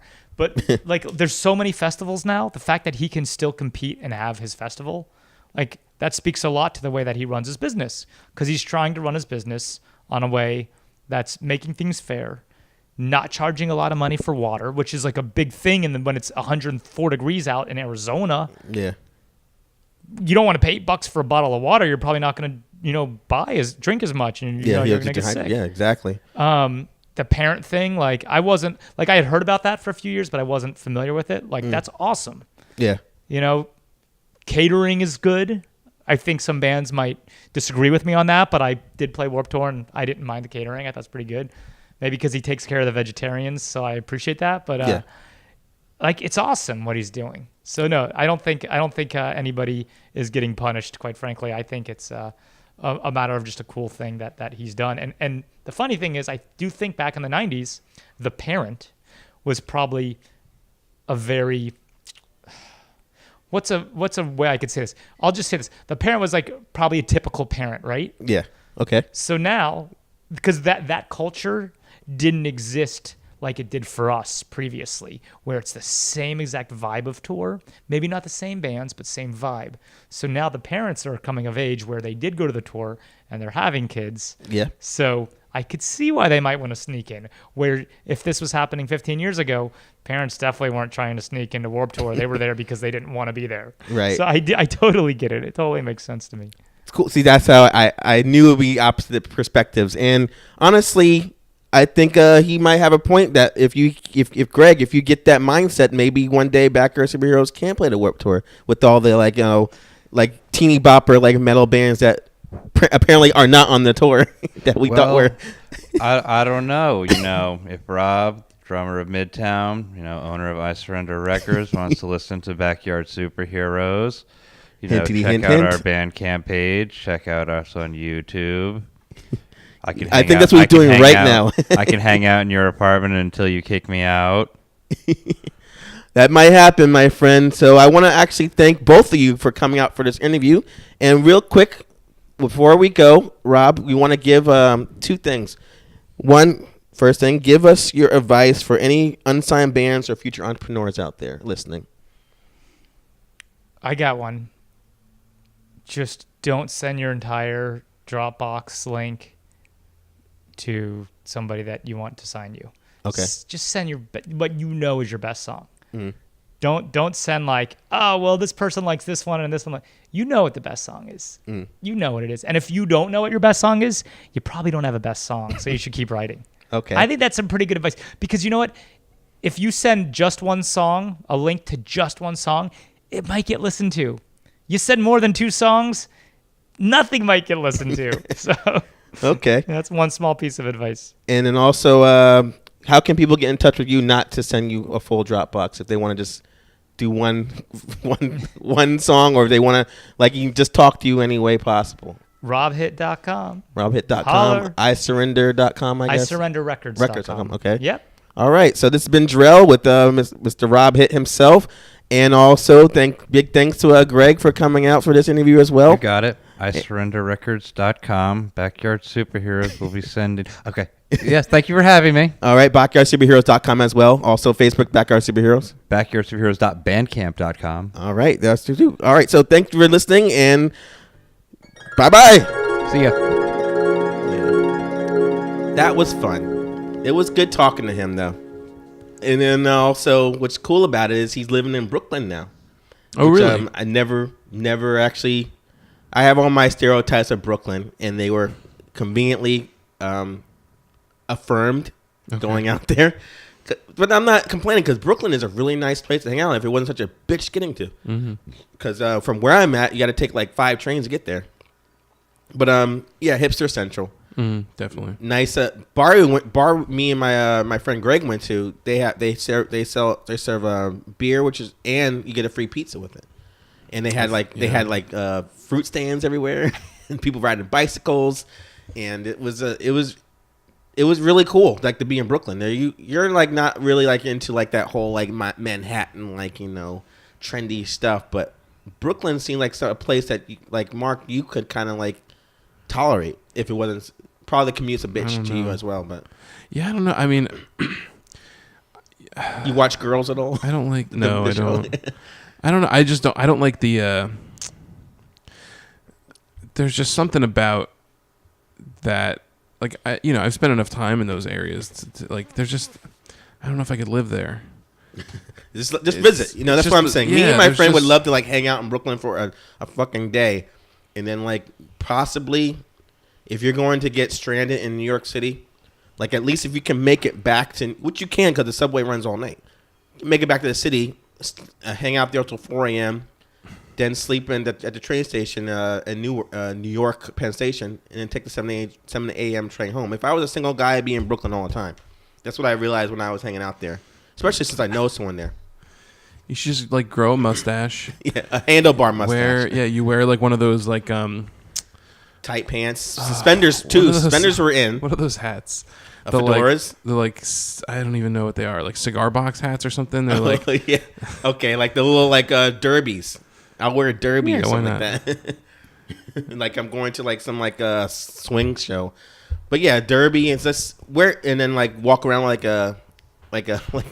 and then instead of having like a computer, I have a typewriter in my house. You know, yeah, I don't like suspenders. Yeah, because I have a record player behind you. Because I'm trying to trying to get into like the whole hipster style. You got to trade that in for a Victrola. That's what it's all about. Like the monkey and stuff, and sit outside and play it and everything like that.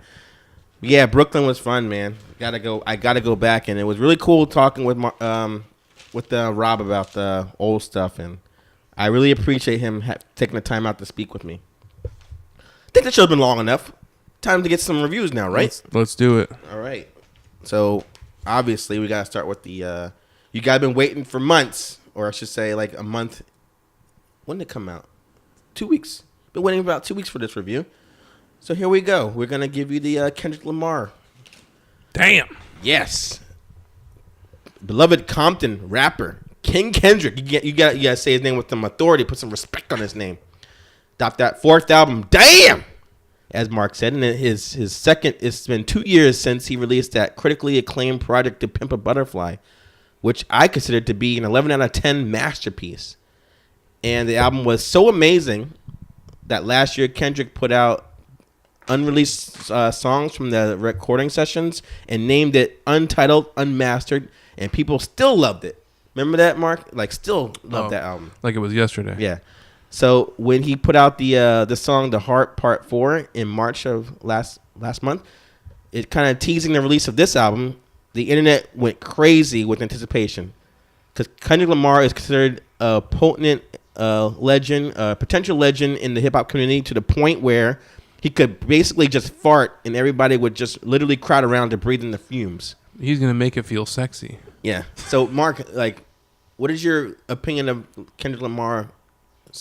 So, before we go into this, Yeah, going into this album, I was like, I know a little bit of his stuff. You know, I really don't know too much. you wouldn't smell his farts, you're saying? No, definitely not. Okay. But yeah, I'd say like what I know is good, and I have respect for him. I'd say like I think a lot of the praise that he's gotten is earned, but you know I don't like I said I'm not like I'm not a fart sniffer. You're not a dick riding I don't fart have sniffer, like yes. I don't have like any expectations. All right, so this is what's interesting because Mark is kind of more of a cautious, cynical person towards this guy's appraisal.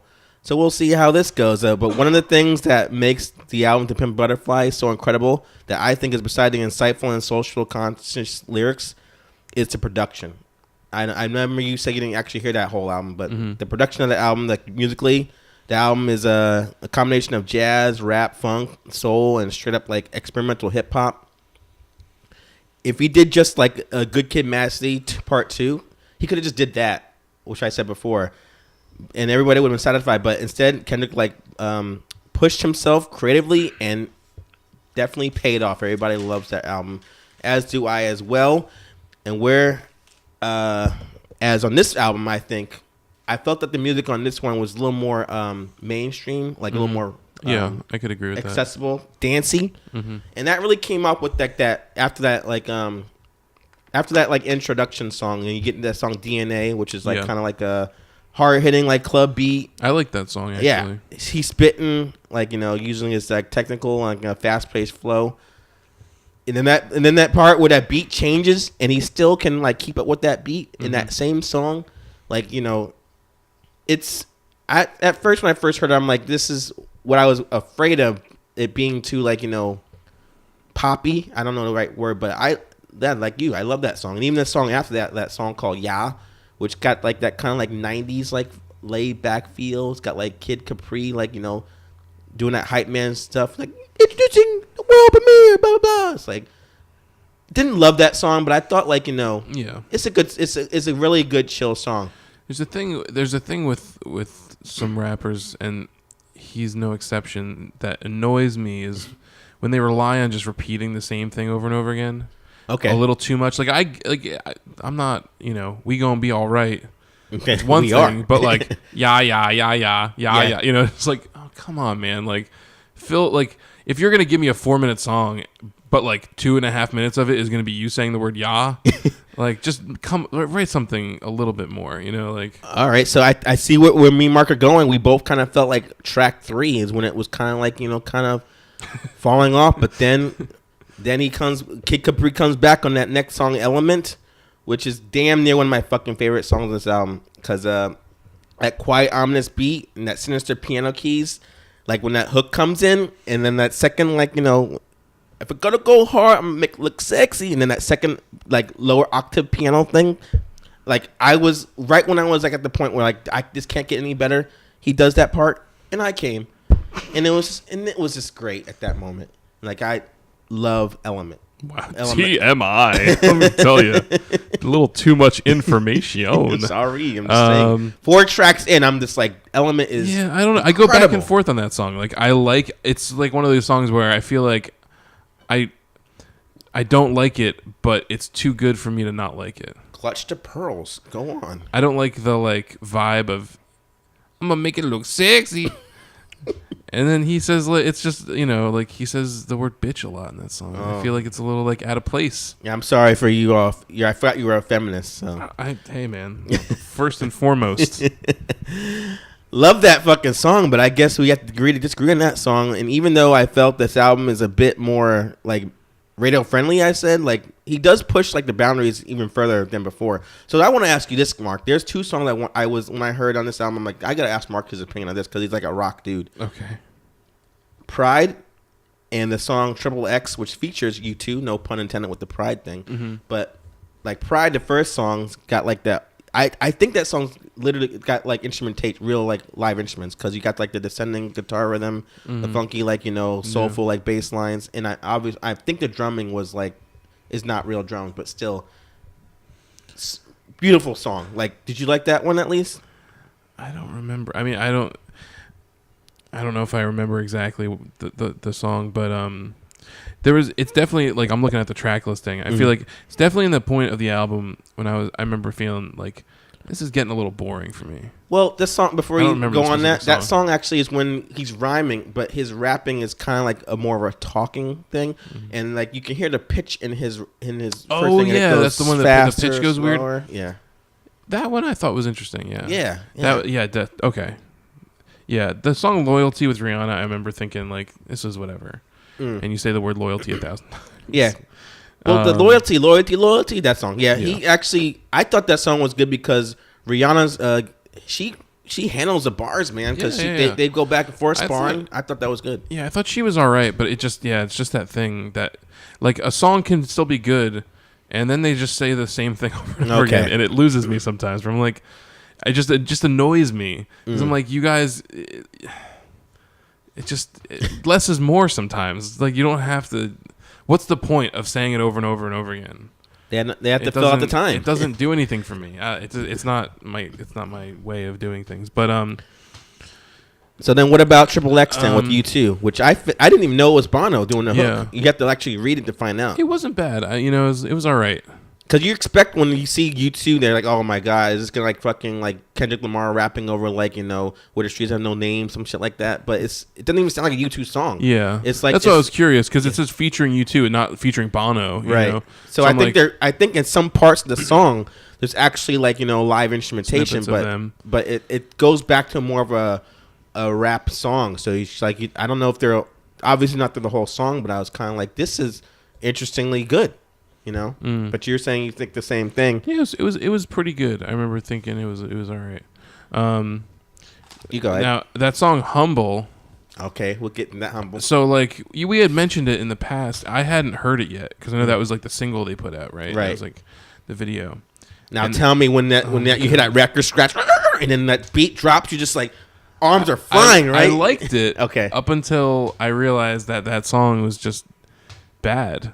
You really got to back that up real quick, man. I didn't like it. Why? Because I don't like the lyrics. I don't like the like. I wish I knew what this. Well, he's talking. I had the lyrics in front of me, but the 1/3 verse is he's talking about he wants to see. He's tired of seeing airbrushing girls. He wants to see natural looking women in the mainstream. What? Wants to see stretch marks. He wants to see all that stuff. Oh my god! So he says like 3 lines, and he's the prophet. He's a genius. And then also he says some line like he wants that pussy on his taste buds. Yeah, that's a good line too. Classy. Yeah. I did. Is another one of these like you're saying nonsense things over and over again, and also like I think that's another one where he says the word bitch too many times. Seriously though, it's like it loses its effect. You're just like. Ugh, and other words that I can't say, but it's just it I was not a fan. I like that song "Love." Oh yeah, I was gonna ask you that because "Love," you guys out there, "Love" is completely out of his no pun intended element.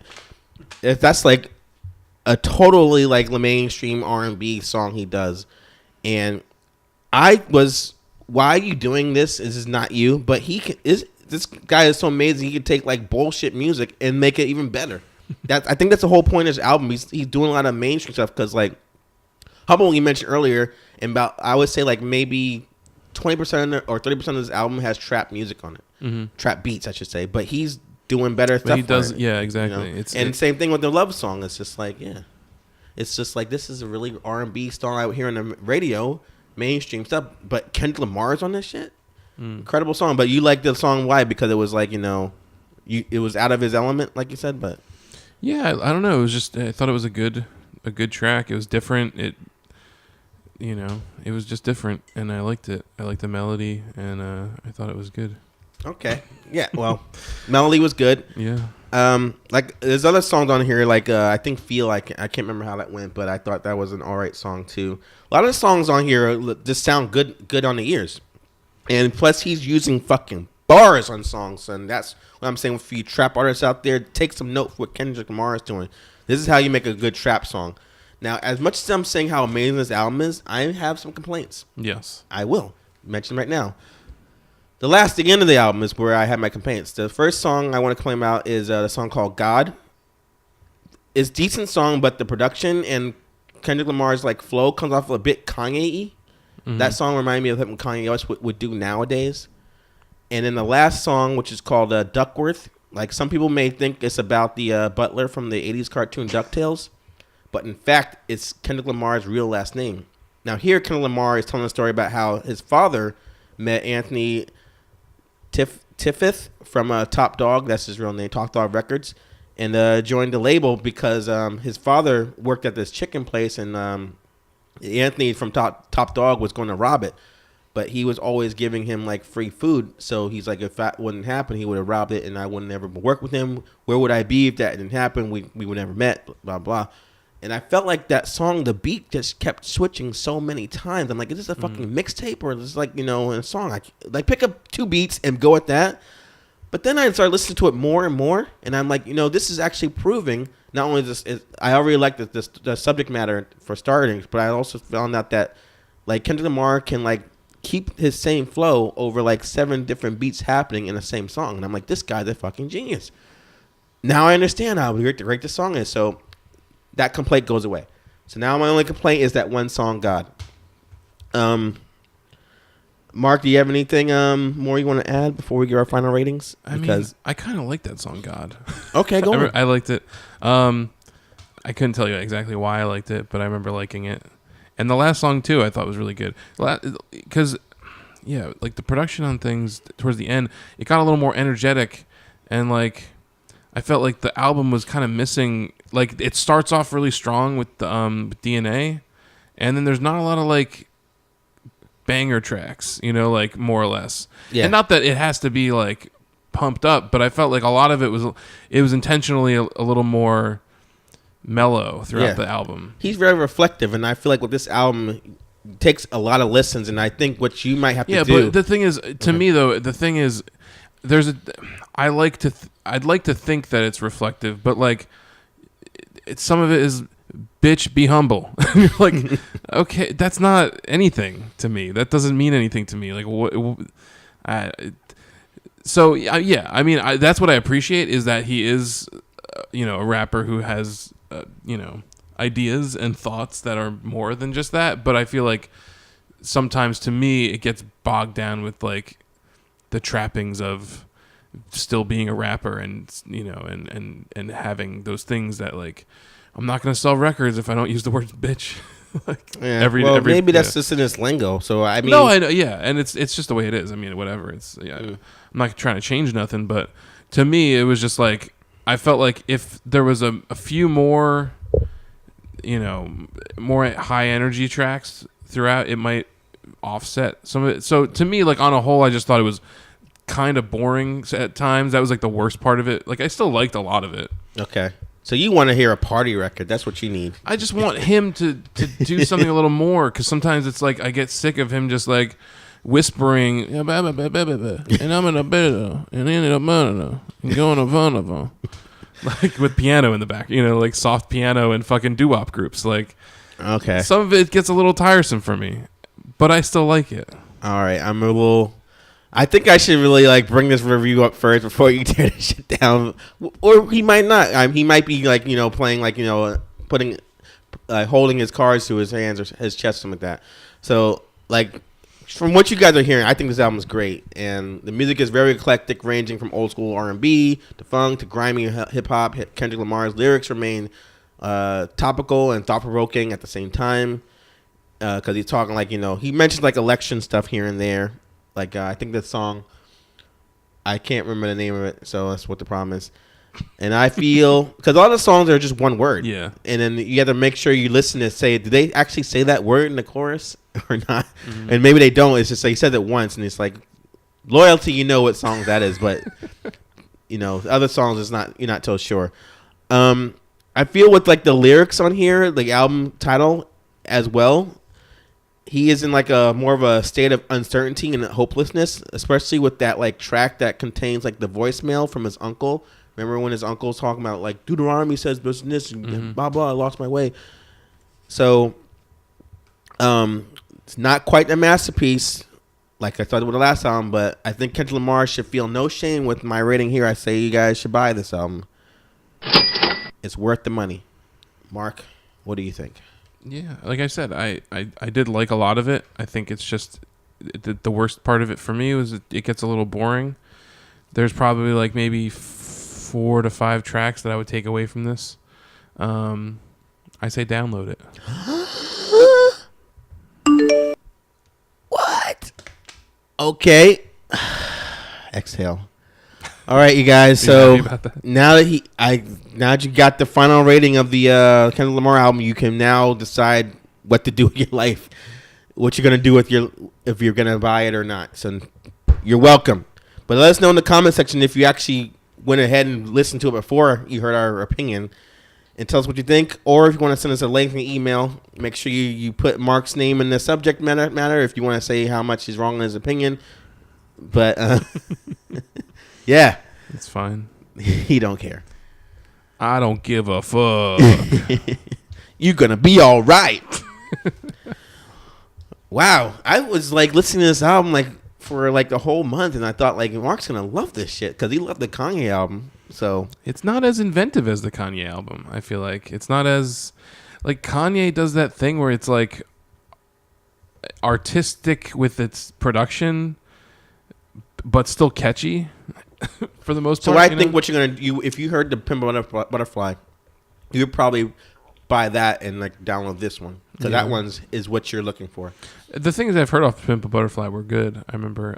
It's just Some people it's not want to fucking something- dance in the club. That's what they want. So he covered both ends. He's like, I want to like rap about some topical shit and have stuff you can dance to, which he did on the Good Mad City album. But I think this one is not as ambitious as Good Kid, Mad City, but it's the same accessibility as those two.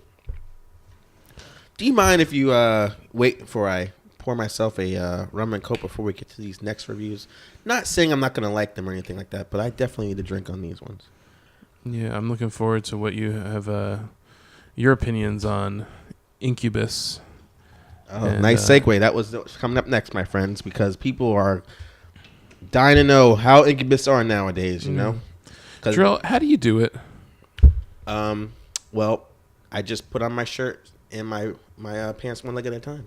No, like you make me feel like I do. Oh, nice pun. You're good at the puns, It's man. terrible. No, I don't know. Fucking Incubus, man. Like what? Ugh. You know what I think is actually funny? The audience just got that joke. How you guys doing out there, actually? I'm sorry you guys had to sit there so quietly so long. Calm down. Because we did all the reviews. We had like the interview. You guys had to listen to me flashback about. It's like you guys have been a very polite audience, but you can actually say some stuff sometime, okay? Especially when Mark makes one of those great jokes like that. All right. Yeah. Wait for the next one. All right, here comes the next joke. So Incubus, their album is titled 8, and surprisingly, the reason it's called 8 is because it's actually their 8th album. And they are a California 5-piece band who formed in 1991 by founding members singer Brandon Boyd, guitarist Mike Enzinger, and drummer Jose Pasilla. And currently they have Ben Kenny on bass and DJ Kilmore on the turntables. Now, where their earlier records showcase like a diverse sound of hip hop, jazz, funk, and new metal, like by the third album, Make Yourself, and the fourth album, Morning View, the band simplified their music to a more alternative psychedelic rock genre. And this proved to be more accessible to the mainstream since both albums went double platinum with the help of the singles like one you mentioned. I forget. What were you even singing, Mark? How do we do this? How Make me do feel you like I do know. it? Make me feel Stellar? like I do. Yeah, I don't know. Stellar, that song. Pardon Me, is another hit. Yeah. Drive. Wish You Were Here. They got all those hits. Just to name a few. Yeah. But as the years passed, Incubus' fame and appeal began to decline.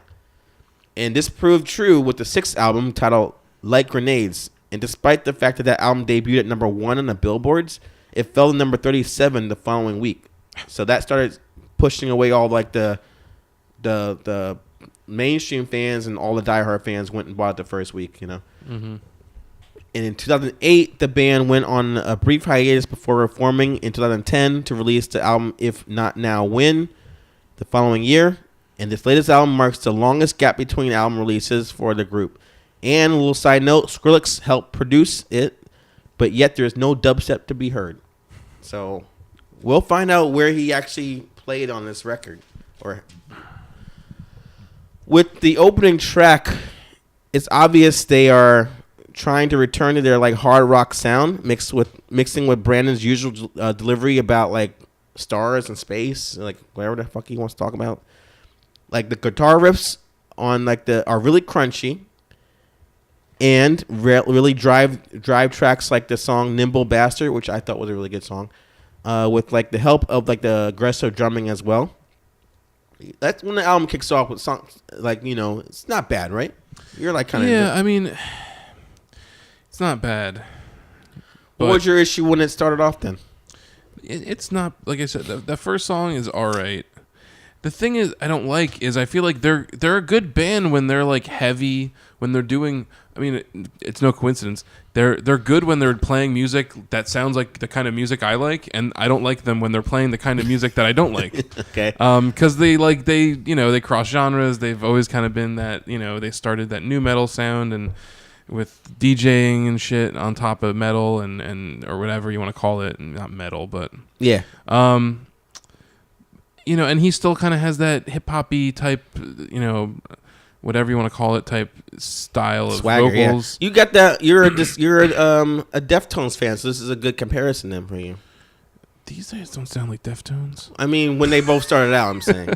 Yeah. But these guys, you know, they sort of went the other way. Like the thing I don't like about them is it's like they're trying to position themselves to be like another kind of like. And maybe they are for their fans, but like another like Dave Matthews type of band or like Fish or like this kind of like you're going to go see them in a big outdoor show and like they're going to jam for a little while and like, you know, you're going to have like a fucking 15-minute like DJ interlude and then you're going to have them come back out and play their hit. You know, it's to me, it's just like there's not too much that's exciting about it. And some of the songs on the album that even were good songs, I felt like suffered from just like some of the production I thought was like a little too polished for what it should have been like. There was one song, and I wish I gotta start writing fucking notes because it pisses me off when I'm listening to it and I've got specific like notes on certain songs, and now I'm like, what was the song called? I don't fucking remember. That's the good thing about having me as the host and the co-host. I'll just guide you through it. But there was one, like that song Glitter Bomb, I thought was pretty good. Yeah, that's like the fourth one, I think, yeah. Yeah. But then there's like some songs that are just like, go back to the drawing board. Like, make this better. Like, it sounds like you guys like came up with a melody and just went with it, and like there's nothing that I don't know. Some of it just doesn't get tied together. Or there's and I wish I remember what song it was, but there was one song that starts really strong and like heavy and like sounds good, and then they go right into their Incubus shit that pisses me off because it's like you know, whatever, and it's like a good riff, they and then all of a sudden pedal. it stops. Yeah, they step on the pedal, and then it's just like wah, wah, wah, you know, and him like, my name is Brandon. Incubus, come see us at the show. I don't. Oh, that song. That's the name of the song right here. It's called, you know. Yeah, it's called My Name is Brandon.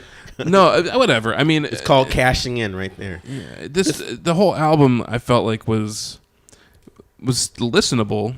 Yeah, it's not bad, but nothing. There wasn't a lot that really like stuck with me. I think what Mark is saying is like kind of summing up all like, because I take notes, and not all my notes I was gonna say, you're kind of like just cutting it down to what I was gonna say, because this song's like state of the art.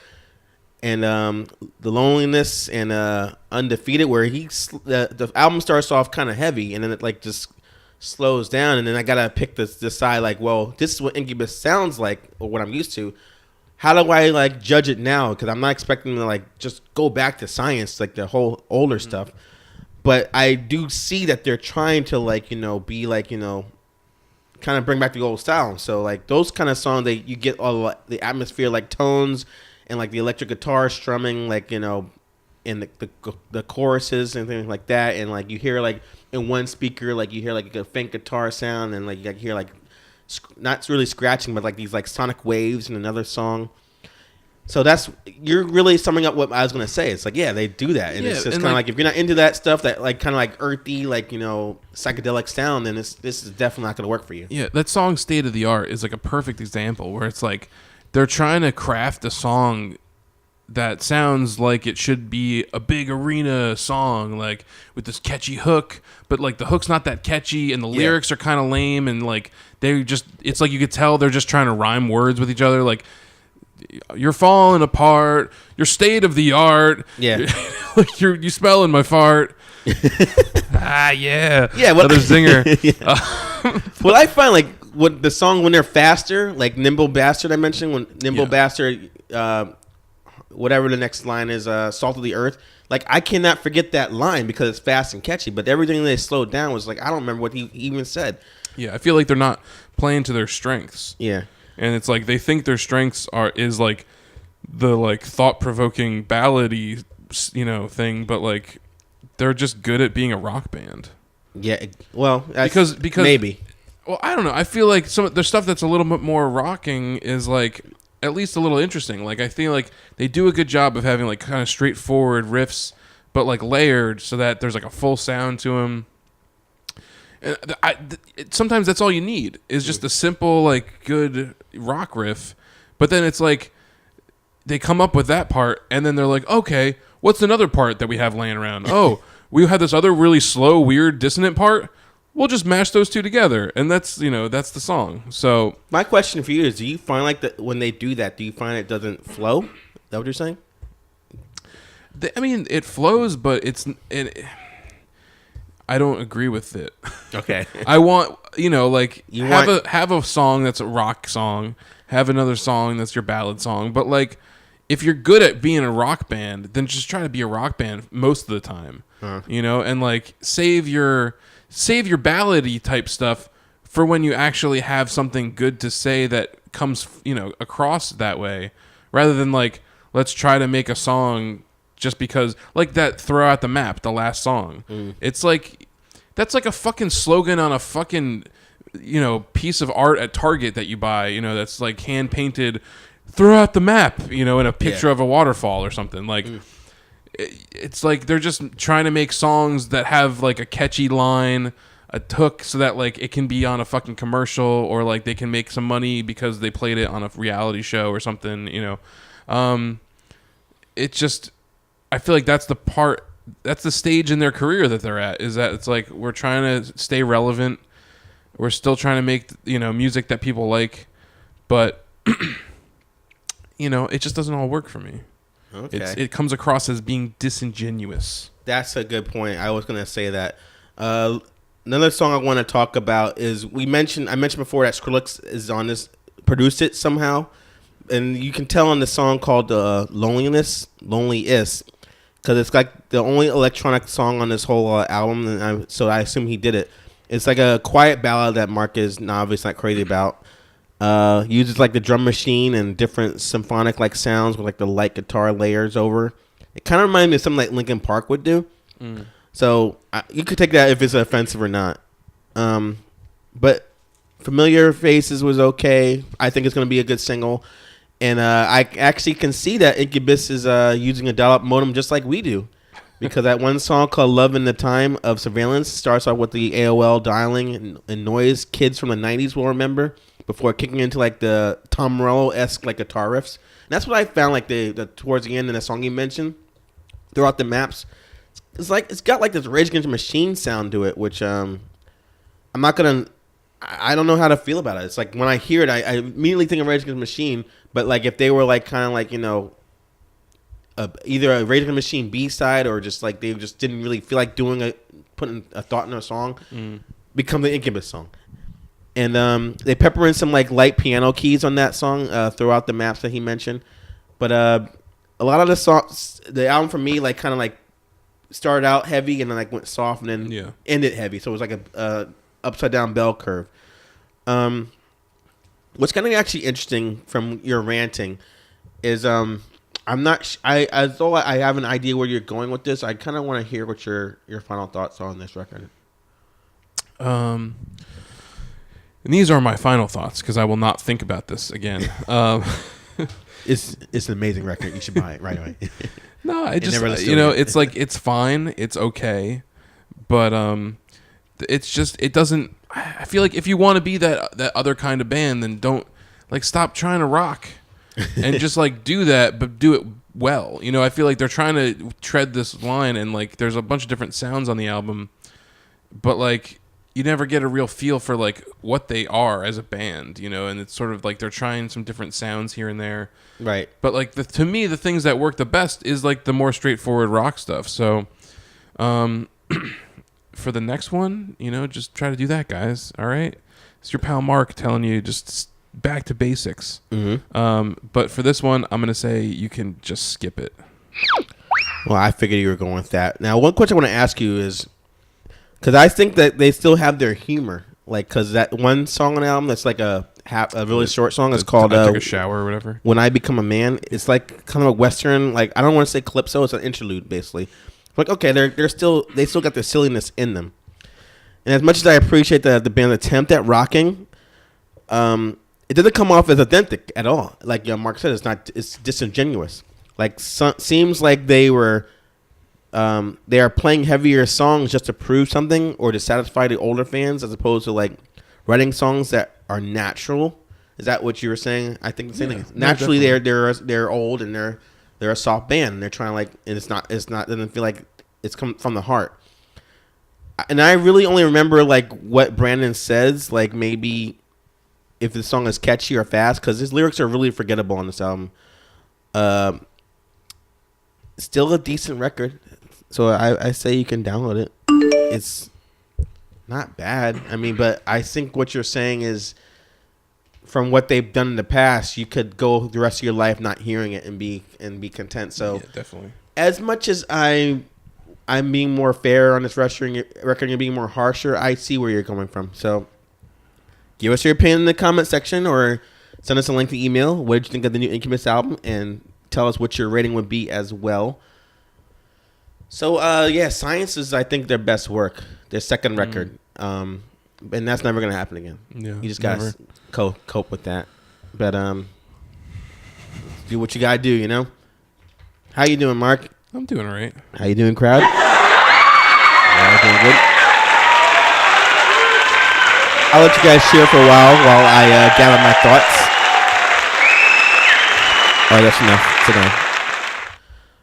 So we got one more review tonight, because I actually this is the reason I was actually drinking for this one, because this one I feel like should be like a 10-minute review, but it might stretch out longer because we got some stuff to talk about. We might have much stuff to talk about. I'll give you guys a synopsis of the group, and we'll see where we fall on that one.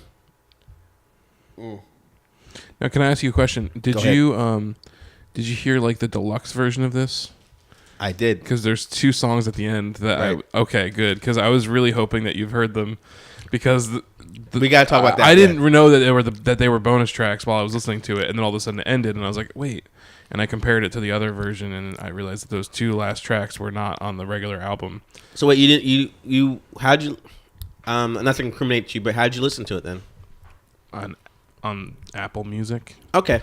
And then it has 2 versions on there? There's like 2 different. I only had one choice, which was deluxe. I'm like, man, I don't want to listen to the deluxe version.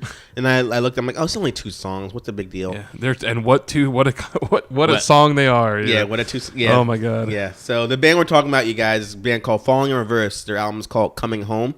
They're a pop punk metalcore band from Las Vegas, formed by singer Ronnie Radke after he was kicked out of the band Escape the Fate in 2008.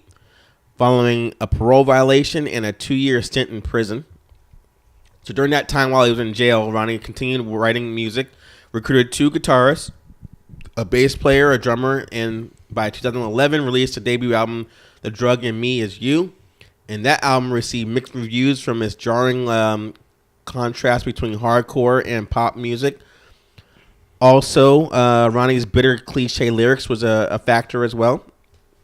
And then the second album, which was called Fashionably Late, saw some minor lineup changes as well as an addition of rapcore and auto-tunes to their sound, which was harshly criticized as well.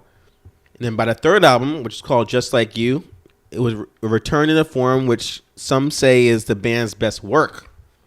Now this album, the fourth album we're reviewing, is similar to all their other ones, was released through Epitaph Records, and is said to be a departure from the post-hardcore roots for a more experimental sound. So I felt it's my duty, Mark, to be fair. I don't want to put all that extra credit on you. So I said, you know what I'm going to do?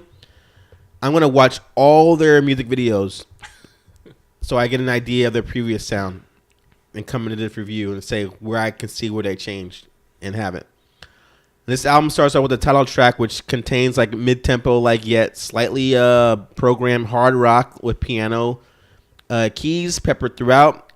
Singer is singing about, what is he singing about? I actually wrote down.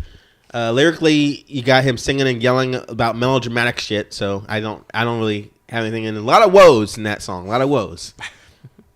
And then when I looked at the track listing after that, I'm like, all right, we got songs with like titles like Broken and Loser. So I'm like, oh, this depressing like electro pop punk music is gonna be like probably the standard sound of the band. So I assume like this is actually gonna be a more mature record that this band wants to be taken seriously. But then I get to those fucking those two bitter teen angst tracks, Fuck You and All Your Friends, and the following track, I Hate Everyone. Let's go into those two songs real quick. So the first song, I Fuck You and All Your Friends, is kind of like a pop punk tune with like Ronnie singing juvenile lyrics about you being so Hollywood and clever lines like, you think you're so goddamn cool, everybody thinks you're a fucking fool. Mark, chime in now. All right. So yeah, starting off, I thought this album sucked. The song "Loser," I remember, I thought was kind of catchy, like catchy enough and good enough. And I was like, all right, I'll give this song a pass just because it's like, for what it is and for this album, this is at least halfway decent, kind of. But yeah, then those "Fuck You and All Your Friends" starts. I Hate Everyone. I'm Bad at Life. Like. Fucking terrible songs. Like the lyrics suck throughout this whole album. They're just bad. Like it's like shit I wrote in high school. It's hard to believe this guy's probably in his like 30s or something like that, right? And shit like this. I'm sure, yeah. And it just it doesn't. Oh, it's gross. Anyway, but yeah. Then and I wish there's another situations where I wish I had written down my specific song examples. But like, I think it's either that "Fuck You and All Your Friends," I Hate Everyone. It's one of those. But there's 2 or 3 songs on this album that they're just direct My Chemical Romance ripoffs. Okay. They sound exactly like a fucking My Chemical Romance. Like Black Parade era. Yeah. Okay. I'll like give you that. Anthemic, thing, like. Yeah. To carry on, yeah. Like that sing along fucking rah pop metalcore thing. Yes, it's mad spiteful. That's his lyrics. Like even I Hate Everyone, spiteful lyrics, but it's driven by like a very like simplistic acoustic rhythm, like guitar on that song. Whiny falsetto vocals do not help his already lifeless tracks. That's when I think his lyrics are so like bland, like, and his voice is irritating at times. It's just like it doesn't help. Anything that's happening. Yeah, definitely. I like one song on this album. You like Broken. No, I like the song. I like Loser. Loser. You like Loser. I like the song called Hanging On. That song was like a punk post-hardcore sound. The song has like an aggressive breakdown during the chorus. Drumming is like pretty upbeat. So like the album, when they got serious, it was just too boring. And then when they got like I guess like bitter and childish, it sucked. But then when that song came on, I was like, all right, this is kind of like decent, and I can nod my head to this track. It's okay. I don't mind. I think you have to say more because I'm already at the end of my review. So, well, like, it's really not for me, and it's from what I heard from when they started to what they're coming from now. I can really give you an idea where I think the band should go. But go ahead. Yeah, I'd say like this whole like the whole lead up of this album is all like it's real serious. It takes itself too seriously, I think, even though it's like tongue in cheek at times and sort of bratty on purpose. Like it just takes itself too seriously, and the lyrics are, like I said, it's like you're in a high school poetry class, and it's like, woe is me, I'm a fuck, it's just this whiny type teenager, which you're making music for teenage teenage girls probably, but the lesser of the sexes. Let's be honest, right? But it's just they're bad songs, badly written. But it's going back kind of the similar my thoughts on like Incubus, where it's like they're just making these songs trying to be as like sing-alongy and accessible as possible. And like if I'm gonna try to take you seriously as like a hardcore band or whatever you're trying to be, don't try not to sound like 5 Seconds of Summer. Like it's like there's this blending now where there's these kinds of bands in the mainstream, that are using like rock type stuff, but are still, like One Direction or any of those bands. And it's like, you're getting real close. I know you want to be like, have a pop sound, but you're getting too much to be like a pop sound, and maybe that's what it is. And I really think some of this stuff just comes down to I'm too old to really understand the culture of like the youth of today. Yeah, that might be my problem too, because I was thinking the same thing. Like maybe I don't get this band because I'm too old to get it. But I'm like, if I was younger, and like you said, if I was a different gender, I would get it. Mm-hmm. But maybe that's what he's trying to do. And I thought like, before we get to those two songs you're mentioning, like song like Straight to Hell and I Don't Mind, metalcore alternative stuff they're doing, I'm like, I don't mind the spacey like atmospheric pop powerhouse stuff they're doing, but it's just like I don't get it. It's just like it's not good to me. It sounds like they sound like a band that should be on Fearless Records, like that whole like metalcore pop goes this, punk goes that. Yeah, they're perfect for that band. And I had a really serious question to ask you, Mark. Like, and this will determine like where your rating is of this band on this question right now. What was did you have any issue with the song called Departure? I have a big issue with the song called The Departure. Thank you. Having the same bass line to like fucking Panic Switch. So from Silver Sun's Pickups, Panic Switch. I when I heard that song and it started, I'm like, Mark's gonna be fucking fuming. I swear to God, yeah. I played this, then I played that song. I played them back to back like 2 or 3 times. Like how like. There's a fucking case here for Silver Sun Pickups to fucking sue them. Seriously, I mean it's a little bit off. It's like a fucking. Okay. It sounds the same. It's a dun dun dun dun dun dun kind of situation. Okay, It's like theirs has one different note that goes like up instead of down. It's like. That's like, gonna fucking affect your rating. I feel like like the Silver Sun Pickups is like ding doong doong doong doong doong doong, and this is like ding doong doong doong doong doong doong doong doong doong doong. It's like see that little bit change up. Only a slight. It's like 1 or 2 notes off. Yeah. But like the same pacing and even like the structure of some of the like it's so close. That definitely automatically I was like, this is crazy how similar it is. You're torn because you're like they actually listen to a band I like. But they stole it. So what do I think? It was just so that actually that song is actually where the album ends, the standard deluxe version, but the deluxe one we're talking about has 2 extra songs on there, and this is where it takes like a dramatic turn because, like I said, the whole album is like pretty self-serious and like to me, like I said, like even though it's tongue in cheek here and there, it's pretty much like woe is me poetry. And I mentioned the album Fashionably Late is the poppy rock poppy album they did, and those 2 songs sound like they could have been B-sides from that album, and especially that fucking last song Paparazzi, where they're like doing bouncy pop punk rap rock stuff like what Sum 41 and Good Charlotte used to do. Yeah, it's a Sum 41 song, definitely. It's like what the fuck, man. And that one, because it's like that Departure song is like pretty groove heavy. It's a groove song. Yeah. I'm pissed off because it sounds just like that, and I'm like, what the fuck is this band? They sound. And then the song that right now the song starts, right, and it's like, hey kids, here's your favorite alien. I'm like, what is happening? Yeah. I thought these guys were serious. Now I don't know what to think about them at all. Right. Are they a jokey band? Like they have that sense of humor? I don't know. But then I realized that these are extra songs, so where do they fit in with the rest of their catalog? I have no idea. It had to be from that session because that was the what I was going to say from watching all those music videos, and this really helps watching the videos and seeing their image. That really gives you an opinion of this band as opposed to hearing it and seeing how he looks.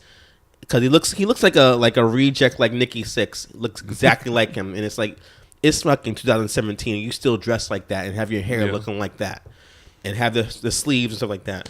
Well, I did notice because I wanted to. I checked out one of their other songs from probably their first album. Uh-huh. It was like the top song. I was just like, all right, what does one other song sound like? Yeah. That's like their most popular. And it starts out with him like snickering, like, and, like I realized like, oh, that's his thing because Yeah. he does that on this album too. Like Yeah, once yeah. or twice, you hear him just like, chuckling to Chuckling, himself, it's and a you're big like, fucking joke. But I feel like this band, like it's obviously not the band because it's obviously Ronnie's like brainchild. He wants people to take the band seriously, but he wants to make fun music at the same time. And we're saying he can't have it both ways. You can't do that.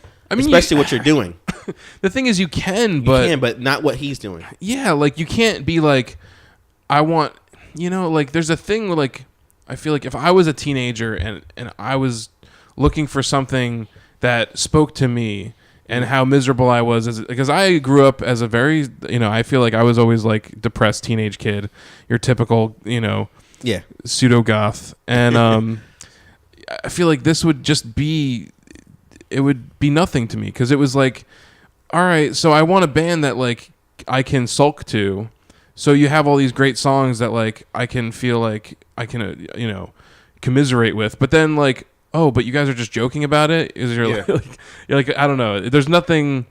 The problem is like you can have a serious and fun band at the same time, but when your lyrics are personal, like his are about like his drug use stuff like that, but at the same time they're very corny, it doesn't Yeah, work. That's his exactly. Yeah, problem. His definitely. lyrics are corny, but he's trying to be serious, and the dark tones on this record doesn't work with what he's doing, especially with those like bonus tracks and the ones in the middle about fuck you and fuck everybody else and this and that. They really should go back to like the second album, in my opinion, even though that was the one everyone hates, because that album has like a cross between Cobra Starship and Day to Remember. Like that is like there, and it has rap shit on there too, and it's like this is fucking stupid. Oh. But it's just like that is what they should do. Panic at the Disco. That's the other band that there's one or two songs that's like just like a Panic at the Disco song. Right? Yeah, yeah. So I think this album was for me was mildly annoying. Not like I wasn't pissed. So I'm saying like, dude, like either go back to that old shit, the first album, the third one, or just break up. Because for this album, you can skip it. Sorry, all you teen kids right now, getting mad and like, putting your hands against your cheek like fucking Home Alone. Your braces are all showing, but this shit sucks, dude. I say, What do you say? I say, Falling in Reverse. You guys should take those last two songs and make more like them, and Yeah, that's what I'm saying. forget Yeah. about being a serious crybaby band, Right. because it doesn't fucking work. Yeah, that's and what if the you want to whole make second album's and like. if you want to make songs that are like energetic and poppy, it works better to be the fun band and the funny band. Yeah. And like you can be serious still sometimes. Take it from a guy that likes listening to Lonely Island. He knows what he's talking about. But like a band like Horse the Band like does a really great job of like riding the line of having funny stuff in their songs, but then also like taking it to the level where that they can also be serious and like have like crushing metal shit, but then at the same time do wacky stuff and let their personality come through. I feel Yeah. like if you're like these wacky guys that like making funny, jokey, shitty pop rock songs, then do that and do it well. But don't then like try to be this like serious band and then like sneak in a song about an alien or whatever the fuck it is. Yeah. It just doesn't work for me. So like I prefer that stuff. Like if you had an entire I probably still would say skip it, which is what I'm probably gonna say to this. Okay. I say but try. I don't know. It's like it would at least work in a thematic sense. Okay, so you're probably gonna say skip it. You said, but what are you actually gonna say? I'm gonna say fuck it. I'll say skip it. It doesn't fucking matter. You can never hear this, and you'll be just fine. All right, yeah. So I thank you for agreeing with me on that. So we gave a really lengthy opinion on this record, and I, for one, being one that listened to their older stuff, and Mark only going into this cold, we know the fuck we're talking about. This shit. Yeah. This is not what you should be doing, man. Trust us, we're experts. Yeah. So let us know in the comment section what you think of this band. A lot of people out there actually like this particular album and like the older stuff and have different opinions of us, but they're wrong. And if you have a different opinion of us than us, let us know in the comment section or send us a lengthy email what you think of the latest Falling in Reverse album. So thank you for listening to all the reviews, you guys. Before we go, sit down. Wait a minute. It's not over yet, folks. Like I said in the beginning of the show, we actually got some emails, and we have a really slow modem. So my question is, do I have time to use the bathroom while we're booting up? We're going to see what happens. Let's find out. I'm going to do a quick piss, and I'll be right back to read some of these emails.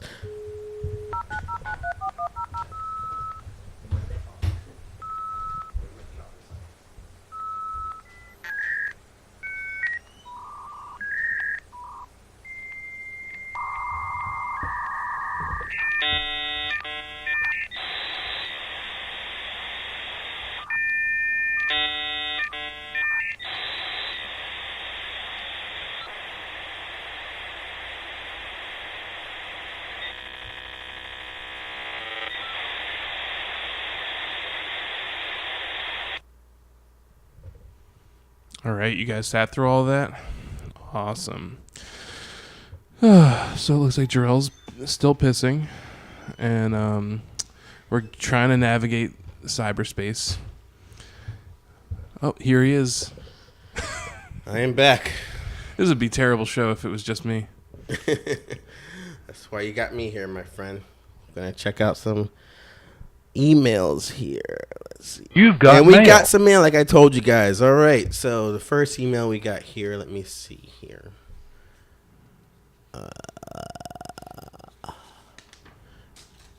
Here we go. First email here is a guy named Sam, and he says, "Yo, man, I just saw your video of the Future review on YouTube, and it was amazing. I'm fucking dying right now. My only criticism would be to shorten it up a bit. But for the most part, keep them coming. You got a good thing going. So please don't stop and keep up the good work, Sam." Thank you, Sam, for that that insight.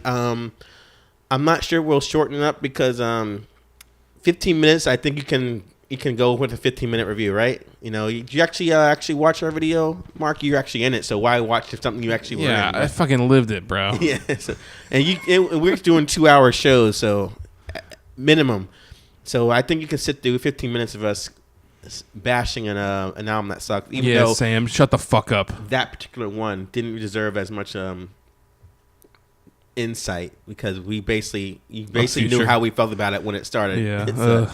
But I'm gonna say for like future, not what's the word? What's the different synonym for future? I don't want to say that word. For post reviews from now, we might have them longer. I don't know what to say. What's the word to say? You know, Upcoming. Upcoming. Thank you. So from now on, they might be that long, especially if we have more to say, because we had more respect for like Falling in Reverse and Future. When time goes forwards and we review things too, and those reviews get put up Don't like in another time, not now, but in the opposite of the past. or the present. All right, so last email, because we just got two here, is from a good old friend, DJ Skittles, has finally emailed us again with a question. And he says, "Do you guys plan on replacing Big League Stew on the podcast, or are you going to keep it with just two people? Because I got to be honest, Jarrell and Mark seem to agree too often on their reviews. You should listen to this show. This one we were a little different. So there is no comedic arguments like when Stu was there. I'm not expecting you guys to find that magic again with a new person, considering it would be hard to find someone who says the off-the-wall shit he would say. But at the same time, I think three people would increase the chances of having a different perspective on an album, as well as start a discussion, debate. Just some food for thought. Let me know what you think. Skits." This time I'm going to have Mark go first on his, what do you want to say? What was my opinion? I mean... Actually, I'll go first. You're right, because since I'm the brainchild of this podcast, I'm not actually inclined. I'm not declining having a third person, and I'm not declining even having Stu come back. I'm actually gonna see him next week. Oh, so yeah? if he we'll talk and see like what he wants to do, and because he's been gone for a while, and if he wants to talk about why he's been gone, that's up to him. So we'll see. We'll play it by ear with that. Now, let's say he's like, I'm too busy, or I don't want to do it, or I can't commit to it because I'm too flaky. I'm not like, against having a third person, but the issue is we have to find someone to find our dynamic the same way that Mark came into the fold when it was just me and Stu, and then you came on and it was like, it fit well with the three of us. So if we find another person, maybe like you're saying in your email, that's not just like him, but has a different perspective on these records. I'm fine with three people. I try to do four, and I'm not saying because the person I had was flaky, but I'm thinking to myself I was being too overzealous at that time. I think three is enough, especially if we want to keep the review short, like our previous email Sam said. Yeah. Four heads would probably get us to be a good half-hour review. Let's cut it down to maybe 15 minutes, and we'll be pushing it if we have three people. So that's my opinion. What do you think, Mark? Yeah, I mean, obviously, we love Stu, and if he wanted to come back, he could come back. I have no problem with it. He's not here for his own reasons, and but I kind of agree in that when Stu was here. But the thing is, Stu would spark these kinds of debates because he just wouldn't fucking do the work that he was supposed to do for the podcast. So, right. like, I understand it's that sort of push and pull. Like, from a listener perspective, like, sure, like, you kind of, when you have no stakes in, like, what we're doing here, it's fun to listen to us get mad at somebody for, like, having a different opinion. But his opinion was based on almost nothing half the time. So like from the work part of the podcast, where like I spend time listening to this shit and trying to come up with some opinions, whether or not I remember them by the time I get here is a different story. But like Stu would not listen to the records and then like say he didn't like it because of for no reason. And it was good to spark debate and for to raise me and your like ire against it, and we'd have stronger. I think our opinions would come through a little stronger sometimes. But from just the point of view of doing the podcast, sometimes it's a little nice that like we don't have to deal with that of like feeling like, well, I put the time in for this, and like I have thoughts. Yeah, Mark's basically saying the same thing as I love person, Stu, obviously. Yeah. Like I love Stu. I wish that he would have listened to the records more. I'm not opposed to having a different person either, and I feel like a different person could bring their own perspective. But I would definitely want to try to pick someone that would definitely have a different perspective than us. If it was going to be an extra person, we don't want another, cynical old man, cynical 30-something-year-old guy. We need a sexy like 18-year-old girl to tell us. Well, really, you need like. I mean, but I think what it also comes down to is like. You need another cynical 30-something-year-old guy who is not in a committed relationship. Because Stu always had that extra joie de vivre. Extra French. He had that thing where you're like, we could live vicariously through him. Like, I fucking went to this rave, this silent disco last night in Newark, and then had to sleep at the train station. Yeah, he has the good stories. I'll tell you that, and hopefully, or maybe not, he might not have him if he comes back.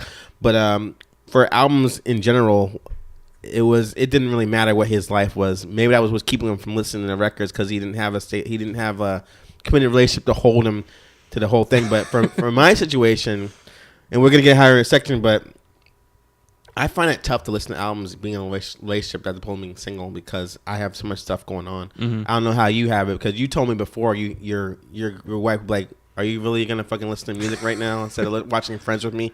Well, it depends on the what it is, but yeah. No, I mean I listen to music a lot when I'm cooking and stuff, so that's generally when I listen to stuff. Like if I'm trying new stuff, but like specifically, like I was listening to Kendrick yesterday, and she was out. She had work. She was coming home around 12, and she came in, and I was like still listening to it, and she was like, "Is this the bullshit that Jarrell's making you listen to?" I was like, "Yep." She didn't even like listen to it first. She hated it right away. Damn, what does she even like, dude? She likes Local H. Okay. Thanks to you programming her, but yeah. Yeah, pretty much. You know, she's not a music person, which it I drives got me that crazy. But like, It's ironic how where I met her. it she's is a what music it is. person. You know, it makes it better because Yeah. like I feel like my previous girlfriend was into a lot of the same kind of music that I was, but also into other shit that I really didn't like. So then I was like, how do you like this good stuff and then still like this bullshit? Yeah. And then she said I was pretentious, and then we get into fights, and like it didn't end well. And I like that my wife kind of grew up. She doesn't necessarily understand why music is so great, Yeah. but she still likes music, and she wants to appreciate it. Well, if she's in the whole Kendrick Lamar album, she'll understand why music's so great. All right, you guys, that is our show for tonight. Thank you for hanging in with us for the whole time. Thank you for being a good audience. Don't share just yet, because I gotta give my goodbyes and stuff like that. First of all, I want to thank Mark for hanging in there for a over 2-hour show, and I want to thank you guys for listening, and hopefully we can have a few more show before the baby pops out and we are on hiatus. But in the meantime, you want to get your emails in and questions like the two people did just now. This is your time to do it now, because it's going to be a long time before I can get to your emails. I'll be backed up in knees, arms deep in baby poop. Yep. Because I still got another baby that is still not potty trained. Hells yeah, bro. He's not housebroken yet, I should say. So how do you get in touch with us? That's the question you want to ask, and this is how you do it. First, you go to our website, which is njhabitradio.net. Go to our contact section, and you can type our question in there. Also, you can see us on go to our email address, which is at gmail, njhabitradio@gmail.com. We're on Facebook, facebook.com/njhabitradio, and make sure you like us on there. Go to our YouTube channel. Go to YouTube, search for Hybrid Radio, and when you find our channel, make sure you subscribe so you can find out all the shows coming up. They'll come to your thing right away. And finally, we are on Twitter. You can follow us at NJ Radio. Until next time, this has been Jarrell and the one and only Snarky Mark saying, have a good time. See you next, whatever. Yep. See you later.